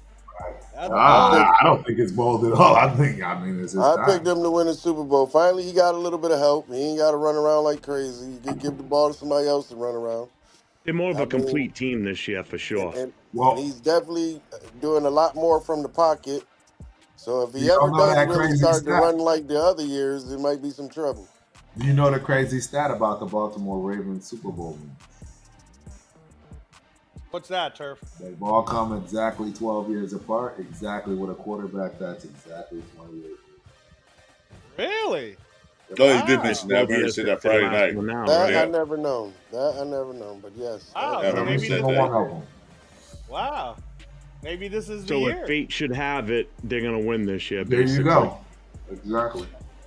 It doesn't work that way. Even if they do make it to history the Super Bowl, repeats itself. Yeah, No, they got a tough because task because against Detroit, that's going to be a hell of a game. Oh, because Yeah, because but the I think- Raiders won. Wait, the Raiders won in '76. Then they won in '80. That's 4 years apart. Then they won '84. So it's 4-4-4. And then '88. What happened? Nothing. I mean, ultimately, I think Detroit is going to kill themselves with this going for it on fourth down thing. Killing themselves. I agree, Kurt. It's like, you know, Hey, are you guys caught up already to this? Oh, yeah, that pass catch, yeah, by No, I'm watching the seeing ship it. right now. I'm seeing the ship. when the hell did they get Austin Eckler? Yeah, they've had him all year. They had him a while. They've had him all year. Why am I so oblivious to them having Austin Eckler? That's The last 4 weeks, Turf, he was on IR because of an injury. But he's been with them all year. Pretty much one of the first things Harbaugh did was he got rid of the 3 biggest talents on their team. They got rid of both wide receivers and Eckler. Go on. Oh, I see the catch now. Yeah. Wow. Nice. I don't know if you guys talked about this yet, but Go ahead. why did Sarkisian first and goal? Why are you in the shotgun with a tall sweep on second and goal? I would think Texas got a big enough line to try at least 4 times in a row up the middle. Like, come on. I don't know why they didn't trust Kelvin Banks, but there you go. That They is didn't trust crazy. that line. Like, I don't know what those calls was. First and goal, it should have at least been overtime. Right. Oh my Yeah, God. that remind me of the Raiders play caller. What? Why are you first to go at the 1 yard line in shotgun formation? What the hell? Right. On the half-yard line, you in shotgun. Yeah. We did have a question from the Raiders fan. My bad, I couldn't pull it up. But this is a boxing one. Thoughts on Fundura versus Spence fight? Oh yeah, no, we answered it. We talked about it. You talked about it. Oh, yeah, I did? Okay, my bad. Yeah, I posted it. I made sure I got up there. Yeah, we talked about Thank you. No problem. Man, it looks like the Washington Commanders are going to win this, guys. Yeah. 54 seconds left. They're in field goal position. Field goal range, right? It ain't never over know, they till might it's go for over. They might go for it. Yeah, fourth and 10, they're going for it. Wow. So that changes it. If Washington wins, Washington will play Detroit. Right. So the winner of Minnesota and the Rams will play the Eagles. Wow. It does change things. And it's in Philly, too, right? It's in Philly. Yeah. Philly's hosting no matter what. Well, about time. All I can say is about time they stopped letting Mike Evans kill this dude. You're doing one-on-one all over the field. It's not working. All over the place. He's He's killing murdering them all game. Killing them. How's that field goal kicker? I thought, is he good? I mean, Are you talking about Washington's field goal kicker? He's Yeah. good enough to make a 20-yarder. I was about to say they're on the 20. You I don't never know. How know. we gotta be. You never know. I'll tell you right now, based on how Carlson was during the Chiefs game, if this was us right now, We'd be shaking in our boots. I see some strange things, man. You never know. They come in the middle, block that thing, run it back for a 2-point score. But that's the other thing, too, is, and we were talking about the Raider people that are going to be gone. I don't know if Carlson will make it, too. I think Tom Brady. Carlson will be back. Yeah, he'll be there. Back. Him and Yeah, Cole, one they're bad good. He had one bad game. Yeah, I don't know what that is.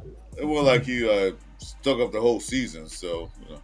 Yeah, well, you know what? Really only had. I feel bad for you guys because you know you get a new you gave your coach no type of quarterback, no type of anything, and you still fired him. It's like Tell what him, do you Kurt. do without no players? Tell him, Kurt. It's like you didn't even give him a chance. At least give him a quarterback or something. You gave him 3 backups. No, I'm Yeah, trying to we talked about that. So yeah, he have a shot in hell. No, I'm starting to firmly believe it was set up from the get-go. I really do. I do too. Can't go. Without a I doubt. do No. believe he was set up to Oh, would he lose. leave? Kurt left. Kurt? Oh, he might have dropped Oh, there out. he is. There he is. He's back. Dude, I want to say this since he jumped on. Dude, you look exactly like oh my God, why Apollo Creed, dude. Seriously, you do. I don't know if anybody's ever said that to you, But man, you look just like Kyle Weathers. I see what you're saying. He does When from he the first distance. came on, I wanted to say it. I'm like, no, I don't really. I want to let him talk first. I'm like, damn, he looks like Kyle Weathers just joined the channel. Yep, It's Carl like, Weathers.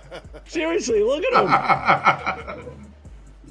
No, you got to take that as a compliment. I mean, Kyle Weathers is Kyle Weathers. I mean, is that? Hell yeah, exactly, right? You know? Carl Weathers is the dude. Man, rest in peace.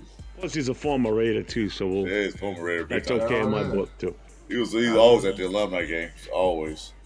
Kyle Weathers was awesome. I thought he was a good actor too, to be honest with you. So, if you pay attention to my video, at the end of it, that's Carl Weathers in the big screen. So, if you ever watch my videos, That's dope. you know, I made my intro and exit. Yeah. At the Oh, I very gotta- now I end, you'll gotta hear really me pay say, attention. "Hey, Now yo, I Rocky." gotta You'll hear see me that. scream. You'll hear me scream and say, "Hey, yo, Rocky," and you'll see him doing this in the picture. And to tell you the truth, that was the last time that was the last time, and then he passed away. Like, No shit. Wow. yeah, and I had no clue that it was even there until I looked, and I was like, "Oh my god, I actually got this moment." Man, this kid is different. Jaden Daniels. Damn, this kid is different. Don't say nothing. Come on, let me see. Nah, he said, "Don't say nothing." Wow. We all know what's going on. it. Messed up the audio. I'm telling you, man, we should have traded for this kid. Damn. We wanted to. Why do people keep good. saying that like we I know. didn't try? Like we didn't I try. hate that. Now that I hate. I'm not gonna Not lie. I giving up. hate that. That Because, big bro, Washington we was gave not- everything in the kitchen sink. They said no. I hate that we say that. Because was that's not not giving it true. up. We tried. Nobody was getting this dude, man. I keep telling you. Nah. Could have I traded knew with they the weren't going Bears. to trade sure. for this guy. I knew nobody We was didn't have letting enough to this trade guy for him. The No, we first two could have teams, gave they them were 5 first rounders. They wasn't were not crazy moving. for this kid, man. Neither one of those teams are moving. Well, No. and you know what you said about the Bears is like honestly, they should have kept Fields. You just basically started over with a whole nother Exactly. rookie. It didn't make any sense If to you was go gonna get get- Caleb Williams. If you was gonna get those receivers and whatever, you should have got them for Fields. There you You go. just started over. And, Started you know, over. You went and at least try to get him some weapons. You never got Fields no weapon. You was like run for your life the whole time. Correct. There was no upgrade when they went from Fields to Caleb Williams at all. I mean, it was almost the same exact effect. You I know, the agree. Indian coach got fired halfway through the season. Exactly. Yeah. How does that help your rookie quarterback? It doesn't make sense. It doesn't. That messes No. his psyche up. His psyche's all messed up now. Well, he got to stop painting his nails too. Yo, don't get me started with that. They're Yo, gonna, don't get me started with that. they're gonna take this clock all the way down to like 5 seconds. My man said he gotta stop paying. Well, you know the story is that his I got mom. a whole, bro. I have a whole. Oh god, You know the story. Looks His like, mom, gonna looks like his the mom's on Redskins are nail moving shots. on. you gonna get me canceled, bro? Don't get me started on this. Here you go, guys. Here you go. Zane Gonzalez. Zane Gonzalez, kicking 2 his for life. 2, making are the kicking kick the- of his life. You are kicking a rookie. Isn't he a rookie quarterback too, this through. kid? I don't know if he's a rookie, Oh, but I'm- I know he's 2 for 2. Yeah, Wow. they icing him, right? Crazy. Well, Nah, if they get I- out of this They game, can't. I They hope- can't I hope ice the him. They got next no game- timeout. If they get out of this game, I hope the next game he take the points in the red zone. 'Cause I this- know exactly. I agree, Kurt. This The could This be game next should have been an game- easy game. Should have been an next easy game, game. who's They up? should have been up by 6. Yeah, at least 6.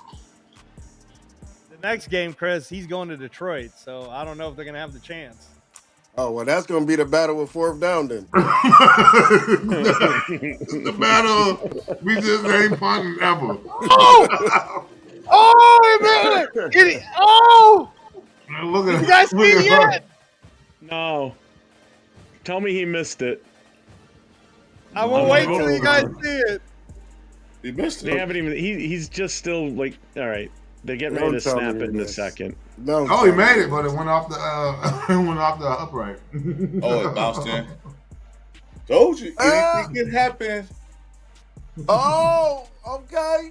A win is a win. I told you, Man, that guy. it was a half inch away from not going in. So yeah, you never know. He doinked it. It's not Oh. over until it's over.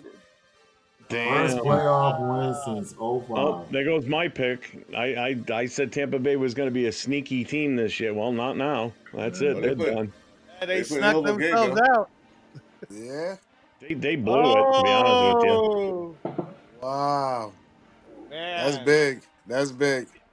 Hey, I'm telling you, Turf, the team of destiny, man. They got the Hail Mary. Yeah. They got, it's like every time, dude. I don't know. What you saying, Ravens and Redskins? Hey, that would be crazy, right? Yeah, really, right? The young Lamar versus the old Lamar. Oh, yeah. Definitely. That'd be nice. Yep. Wow. Wow. Be like Well, the that DC. makes the interview with Liam Cohen a lot easier for Tom Brady. He's one of the coaches we're going to interview is the OC. Think about it. It'll be the I-95 Super Bowl. Yeah. Would be, Yep.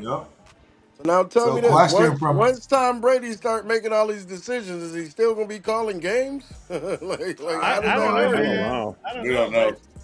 But I would hate. I mean, is he really going to turn down? It's like What's up, Barney? $500 million or something like that. They're giving him $500 million to be a commentator. So. Oh, yeah.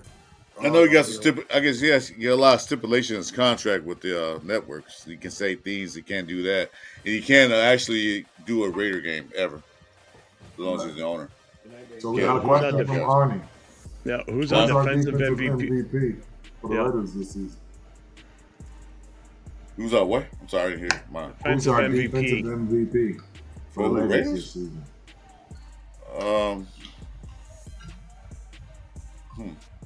Defensive MVP? Like who played the best? I mean, in it's our going to be the defense? person that got put into the Pro Bowl. Who made the Pro Bowl? Oh yeah. Still Who like made the him. Pro Bowl? Did Spillane Spillane. make it?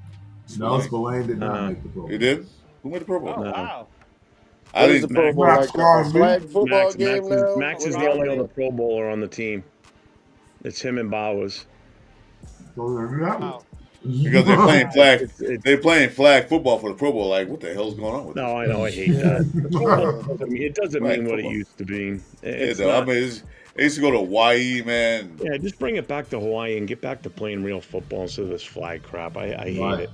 Yeah. Well, you know what it is Boring. the owners don't want their boys to get hurt. That's all it is. No. Right. Oh, then they should have done something years ago, like when Charles Woodson blew out what's his name's knee from the Patriots. Right. Was it Leonard, the running back, Yeah. that rookie?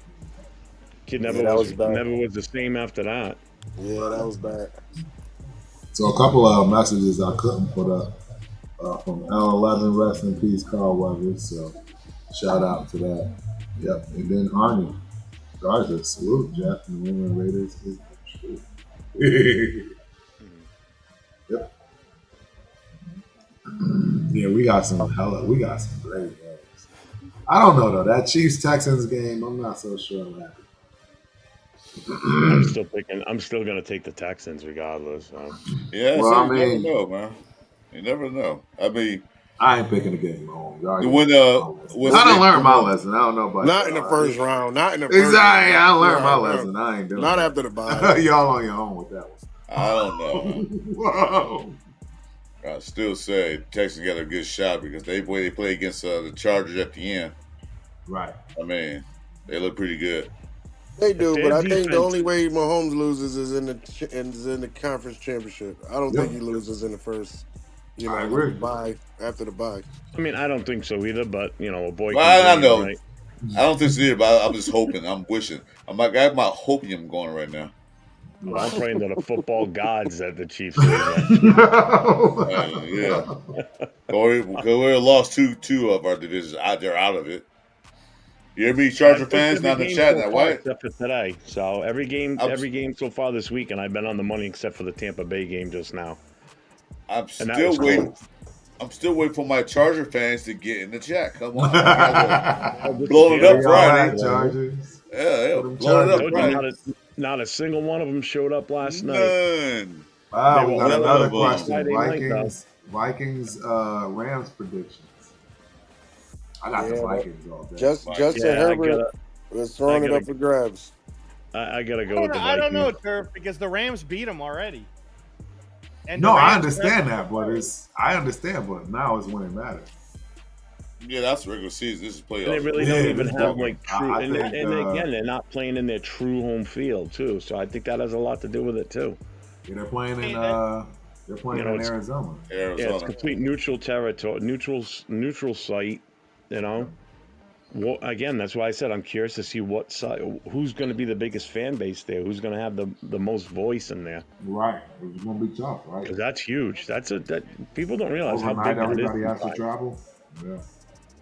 Yeah. Rams. Okay. When you're on defense. Okay, so I live LA all my life, and I lived all my life.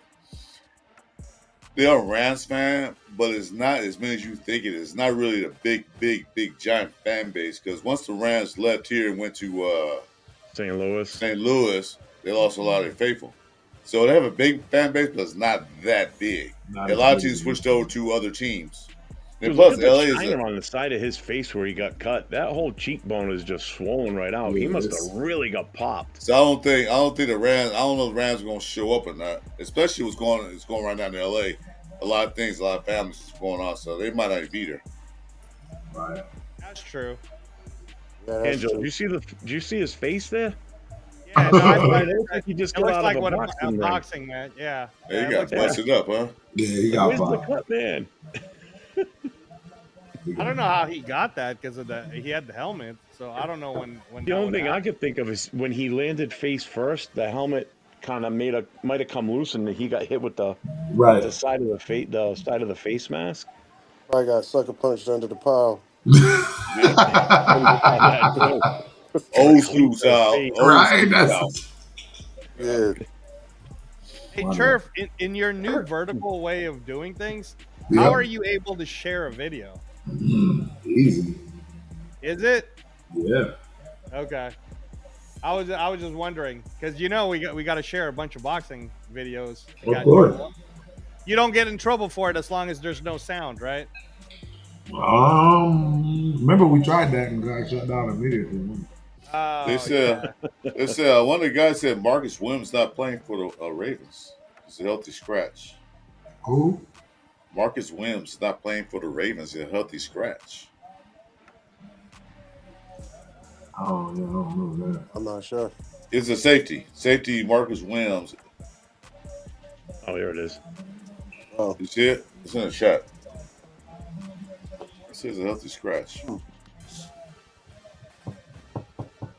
well, if they defense keep playing the way it's been playing for the last 4 or 5 games of the season, I think that they should be able to beat the Bills. Bills are tough, Yeah. man. Bills are tough. Yeah, they're in Buffalo too. You know, That's Ani, I funny. think Ani just said tomorrow night's game should have been in Vegas. I said that yesterday too. I agree. I don't know Yeah, why that they would have didn't been do that. awesome. That would have been awesome. Plus it's a little bit more centralized, I guess. Arizona. I mean, the Vikings don't have to travel as far. Well, it's the most cost effective too. Well, yeah, that too, I guess. But Going to as a Arizona is Viking not fan, going to be would you cheap. rather go to Vegas than Arizona? It's not going to be cheap either. You think Mark Davis? You think Mark Davis won a playoff game that his team's not in? Exactly. You already think he had a He Super Bowl already had last the year. Super Bowl. Yeah, you know, Money, I know. though. He's gonna make the money. That's how you got to look at it. Just the concessions alone. Some things are more important than money. I'm kidding. That's a lie. Disgrace in the stadium. Yeah, I agree. That's I'm a with lie. you. I'm with you, Chris. Something. Well, at least if you look at it this way, at least somebody will be playing in your stadium. You ain't right, dog. Thank you, Kurt. One chicken. My bad. Super You're Bowl was in absolutely Vegas right. and we weren't there. Hey, he a Cowboy fan, so he don't get to you talk know. too much either. Nah, I can't talk, but you know, Oh wait, I've been you a feeling the Cowboy pain fan? for a while, so I'm used to it. Uh-oh. But you're a Cowboys fan. I got a question for you then. There you go. Let me hear it. Who are you looking for in your draft for your first pick? Who would you want? I want Ashton Gentry. Just say it. Well, I would like to get a running back, Ashton Gentry, because then you know, I know it. Dude, Because we just then- say that. because then you can stop Dak from trying to be the hero and you know check it down a little bit, take the ball out of his hand, because it's like, to me, it's like when you play your backups, you coach a smart game. When you play Dak, you're like, go throw it all around to everybody, and he making bad decisions. Well, guess That's what? Do you like Genty? Because I got a deal for you. Yeah, right. Trade up. Want to hear this deal? Yeah, What deal. would it be, You want Jeff? What's Genty? the deal? We'll give you the 6th pick, so Jerry Jones is guaranteed he's going to get Genty. We'll take your pick, and you give us Micah Parsons. How's that work? Ooh. We're not gonna do that. We need some. Really, we need interior linemen to go with Micah, because if we could get anybody who could stop the run, we'll be all right. We'll give y'all. Oh. Then how about this then? Number one, Micah doesn't want to be there supposedly, so that could be an easy out for you guys to get rid of him. All right, so it's not Micah. We'll still trade picks with you, but we'll take CeeDee Lamb instead. How's that work for you? Nah. Well, if that's the case, I mean, I got to think on that one. Micah. So you're saying there's a chance on that one then, right? He needs to stay off of his podcast because he talks like Jerry Jones. He needs to still stop talking and just play. And then I think if we could get some interior linemen to slow down that run game up the middle, then we might be all right. But I mean, we have outside rushers, but we got nobody who could check a tight end. Like the tight ends are running loose on 3rd and 18, 3rd and 20. They running loose. I'd rather them be in 3rd and 4. Well, we can give you the 6th pick. We'll take Micah Parsons, and then you can draft Abdul Carter, and it solves your interior lineman issue possibly. Or you from Penn State. For Micah Parsons. The only thing about that is the rookies. All these rookies is like, you look really impressive in college, but you got to remember you're still playing kids. True. You're not playing nobody. Bingo. Until you show it in the next level, is like there's no guaranteed rookie that's gonna take over to anything. Like there's not that strong of a draft class where I'm like one rookie is gonna come in and dominate. Right, then I guess we'll stick with our 6th pick then. Hopefully you guys still get something. Hey, So I'd rather take a seasoned vet and a good running back. Like when we had Emmett, we need a running back like that. Could carry the ball a lot. Let that work on the play action. To your defense, I mean, you had probably one of the best offensive lines this NFL has has ever witnessed in life. Offensive lineman days. I hate Dallas. Smith, I think he's a great player, but if you put him in Detroit and put Barry down in Dallas, Emmitt Smith ain't having the same type of career that Barry did in Detroit. I don't like Dallas, but I gotta admit that offensive line, best offensive line I've never seen an offensive line like that. That was crazy. Best ever. So all right, I got another offer for you. Let's see what you think about this one. This is fun. I'm glad that he's a Cowboys fan because this is really good. So how about you give us your 1st round pick this year, 1st round pick next year, we give you Max Crosby. Would you take that to play opposite of Micah Parsons? No. Because what? I wouldn't, because I don't really think we need an outside rusher. We need interior line, and we need a running game. Hold on, Jeff. Hold on. How about we give you Christian Wilkins for your pick right now? Ooh. You just give us the number 12. We'll give you Christian Wilkins in his Wow. Oh, you know what? I'm just not sold on anybody that's a Raider. I don't blame you, bro. You just come from a bad culture. That's like me getting to somebody from Cleveland or something. You get somebody from the Jets.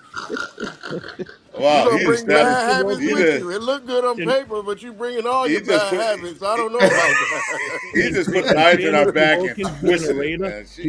He only played like 4 games before he got hurt. So you have to base his career on what he did in Miami. You can't really judge it based on us and our inability of keeping good players. You'd have to base that on his Miami career because, again, he only played a couple of games for us before he hurt himself. So let's take the Christian Wilkins from the Miami time, even though he's a Raider right now, but he hasn't played for us yet. How about we But you keep know his everybody and you just capabilities. take our coach? He No. said, "Take the coach." No, You don't want that, dude. no, we're good. No. No. You don't No, want we're that, good. dude. All right, we'll stick with our pick. You stick with yours. It was a nice Yeah, chat. right, Thanks for right, calling. right. We appreciate you contacting us about the What's up? Hey, look. Jeff, a brave waiter said, "We'll give you Gardner Minshew and a Civics for Michael Parsons." Yeah, we'll send you a package deal. His center and the quarterback, they go together. Here you go. Oh, Okay, no, man. I'll give you one that's fair. That's not going to be funny. Well, you could give Dak his mustache, but we don't want Gardner. We'll take the mustache, though. Man, we'll just leave. You know? I was going to say, how about if we gave you Gardner Minshew and you just gave us Trey Lance? Oh, y'all Hey. can have him. You can have him. Yeah, I figured he would give that up. You could definitely have him. I mean, we'll But- give you Gardner Minshew for a ham sandwich. I don't That's care. it. You can have him. Right. You send up some barbecue ribs, we'll take them too. He can go real Yeah, cheap. We'll throw in Tyree Wilson. Yeah, okay. Yeah, right. Yeah, this all kinds of comedy. All right, well, gentlemen, I gotta get out of here. I got 2 boys. Yeah. I gotta get prepared. We all got school and stuff in the morning. Mama ain't here. Uh-oh. Alrighty. All Well, you guys, right. it's been a pleasure. Yeah, good this to has meet been you a guys. fire show. Hey, Kurt, we Good gotta job. do more, bro. We gotta do more. Yeah, Your dude, punchlines. You got some punchlines. Yeah, jump in. Yeah, But I mean, that's the where I'm rapport is used awesome. to. I love it. I've been trying to tell the truth. How long have I been trying to get you to hop on? No, definitely. You know, I'm always just all to over my the credit, place, so, you I've know. been trying to get this man on, and y'all already heard a few of the punch. I'm telling you. The only thing I want to ask Out. before you and Chris and Kurt, before you guys go, is if you could please Google search and catch up on your 2024 boxing, so that the next time you come on, I promise you, I'll do my homework tomorrow night. I'm busy tonight. I got other things to do. I'll do my homework tomorrow night, and I have it for you Wednesday, Teach. Okay. Okay. All right. I definitely will. Yes. All right, gentlemen. Hey, this was All a right, blast, man. I appreciate Hey, it. wait, y'all, okay, man. wait a minute, Angelo. What's the upcoming fights coming up right now? What's a good one? So okay, so the ones that just real quick. happened, if you want to catch up No, on upcoming. it. No, I won't catch up. Okay. I want to see. All right. So two cards already happened. The next big one is going to be Inoue in Japan. Yes. Yes. He's fighting. Also, though, on the same week in Las Vegas, you're going to see Pacheco fighting. And then the big one that everybody's looking forward to is David Benavidez versus David Morrell in Las Vegas on February 1st. So, Okay. but again, guys, like it's weekly. You gotta if you're caught up on it, you're basically like you're seeing all the pound for pounds fighting right now. I'm And it's- definitely gonna make sure I'm caught up. But are we catching up on? Am I supposed to be looking at UFC also? Are you looking at that? No. I mean, you can, Okay. but me and Trev are going to talk a lot more about boxing because Okay. UFC honestly is easier to follow because it's pretty much like thrown at your face in the United States, right? But boxing is something that there's a lot of us, especially our generation, that love boxing. The problem is you're not educated as to how and where you're supposed to be watching it. And again, in all honesty, the fact that Boots Enos isn't even on the pound for pound number That's 10, crazy. that's That's crazy. Because That's wild. he is the number one reason why American public will start watching boxing. If you guys don't know who Jerron Boots Enos is right now, I know he is. you I know need he is. to look I up. seen the fight. I thought like, sheesh. I mean, I know I just want you to imagine the idea that if you were a Roy Jones Jr. fan, and I was, right, and Turf was, like Roy Jones Somebody here Jr., was. he was the boxing culture for the United States for a long For a time. while, He was yeah. Superman. Okay. Definitely. All right. Once This he beat kid- TNT Tony, he was the man. Yes. So now I want you to think about this, Curtis. Jerron Boots Enos right now already has 33 wins with 29 knockouts. He's already that good. All right. Crawford don't want to fight him. I know you hate me saying that, but this is true. No, Crawford I know. don't want no peace. It's a no-win Jerron situation. Boots It's a no-win situation. You don't want I get it. Okay, Boots Enos is only 27 years old. He's the same height as Roy Jones Jr., and he fights at 147. He's going to unify 147, and then he's going to go up to 154, unify that. Then he's going to go up to 160 and unify that. Like, this is your next superstar. This is the guy you watch. He's from Philly. He's fought twice in Philly now, and he sold out that stadium. This is the real deal, guys. Like, this is the guy. I seen him fight. I knew who Boots Enos is. I seen him fight.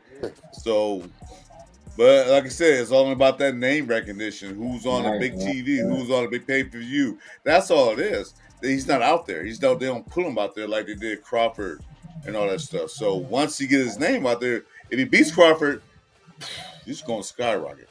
Yeah, no, the next fight for Crawford that everybody's talking about as of this weekend is Canelo. It's Canelo, Crawford, and they're trying to make it for Cinco de Mayo. Yep. And then, but the whole Benavidez thing is kind of a monkey wrench to it because Benavidez will fight Morrell at 175 February 1st. The winner of that is supposed to fight the winner of Beterbiev versus Bivol, the rematch. Oh, which is Curtis. He said Butterbeer. Butterbeer, you made a comeback. I'm going to have to ask Scully exactly how to pronounce it because I've heard Beterbiev and I've heard Beterbiev. Beterbiev. So, I call him Beterbiev. Beterbiev, right? I'll ask Scully. I still like Butterbeer. And then Chris, the big one that everybody's like waiting for, it's kind of like the first Super Bowl of the boxing world this year is on February 22nd. There's going to be a 7-fight card. In the 7 fights, all right, every single one is a main event. So let me just go down some of the names.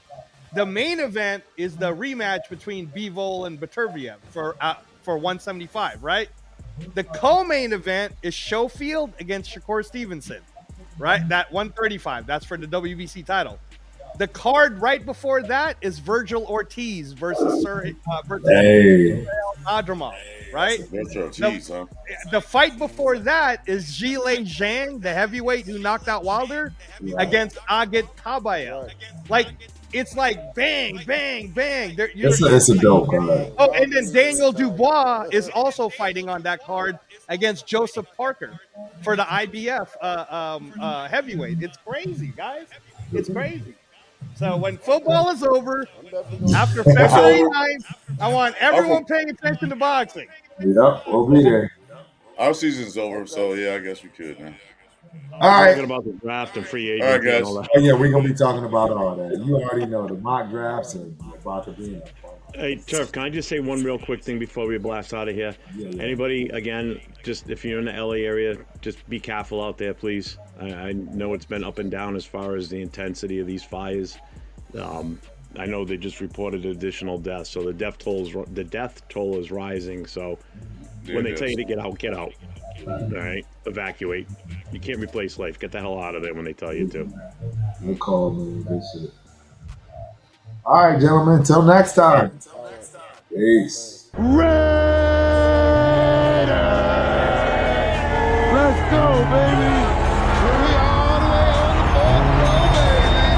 fourth row, baby!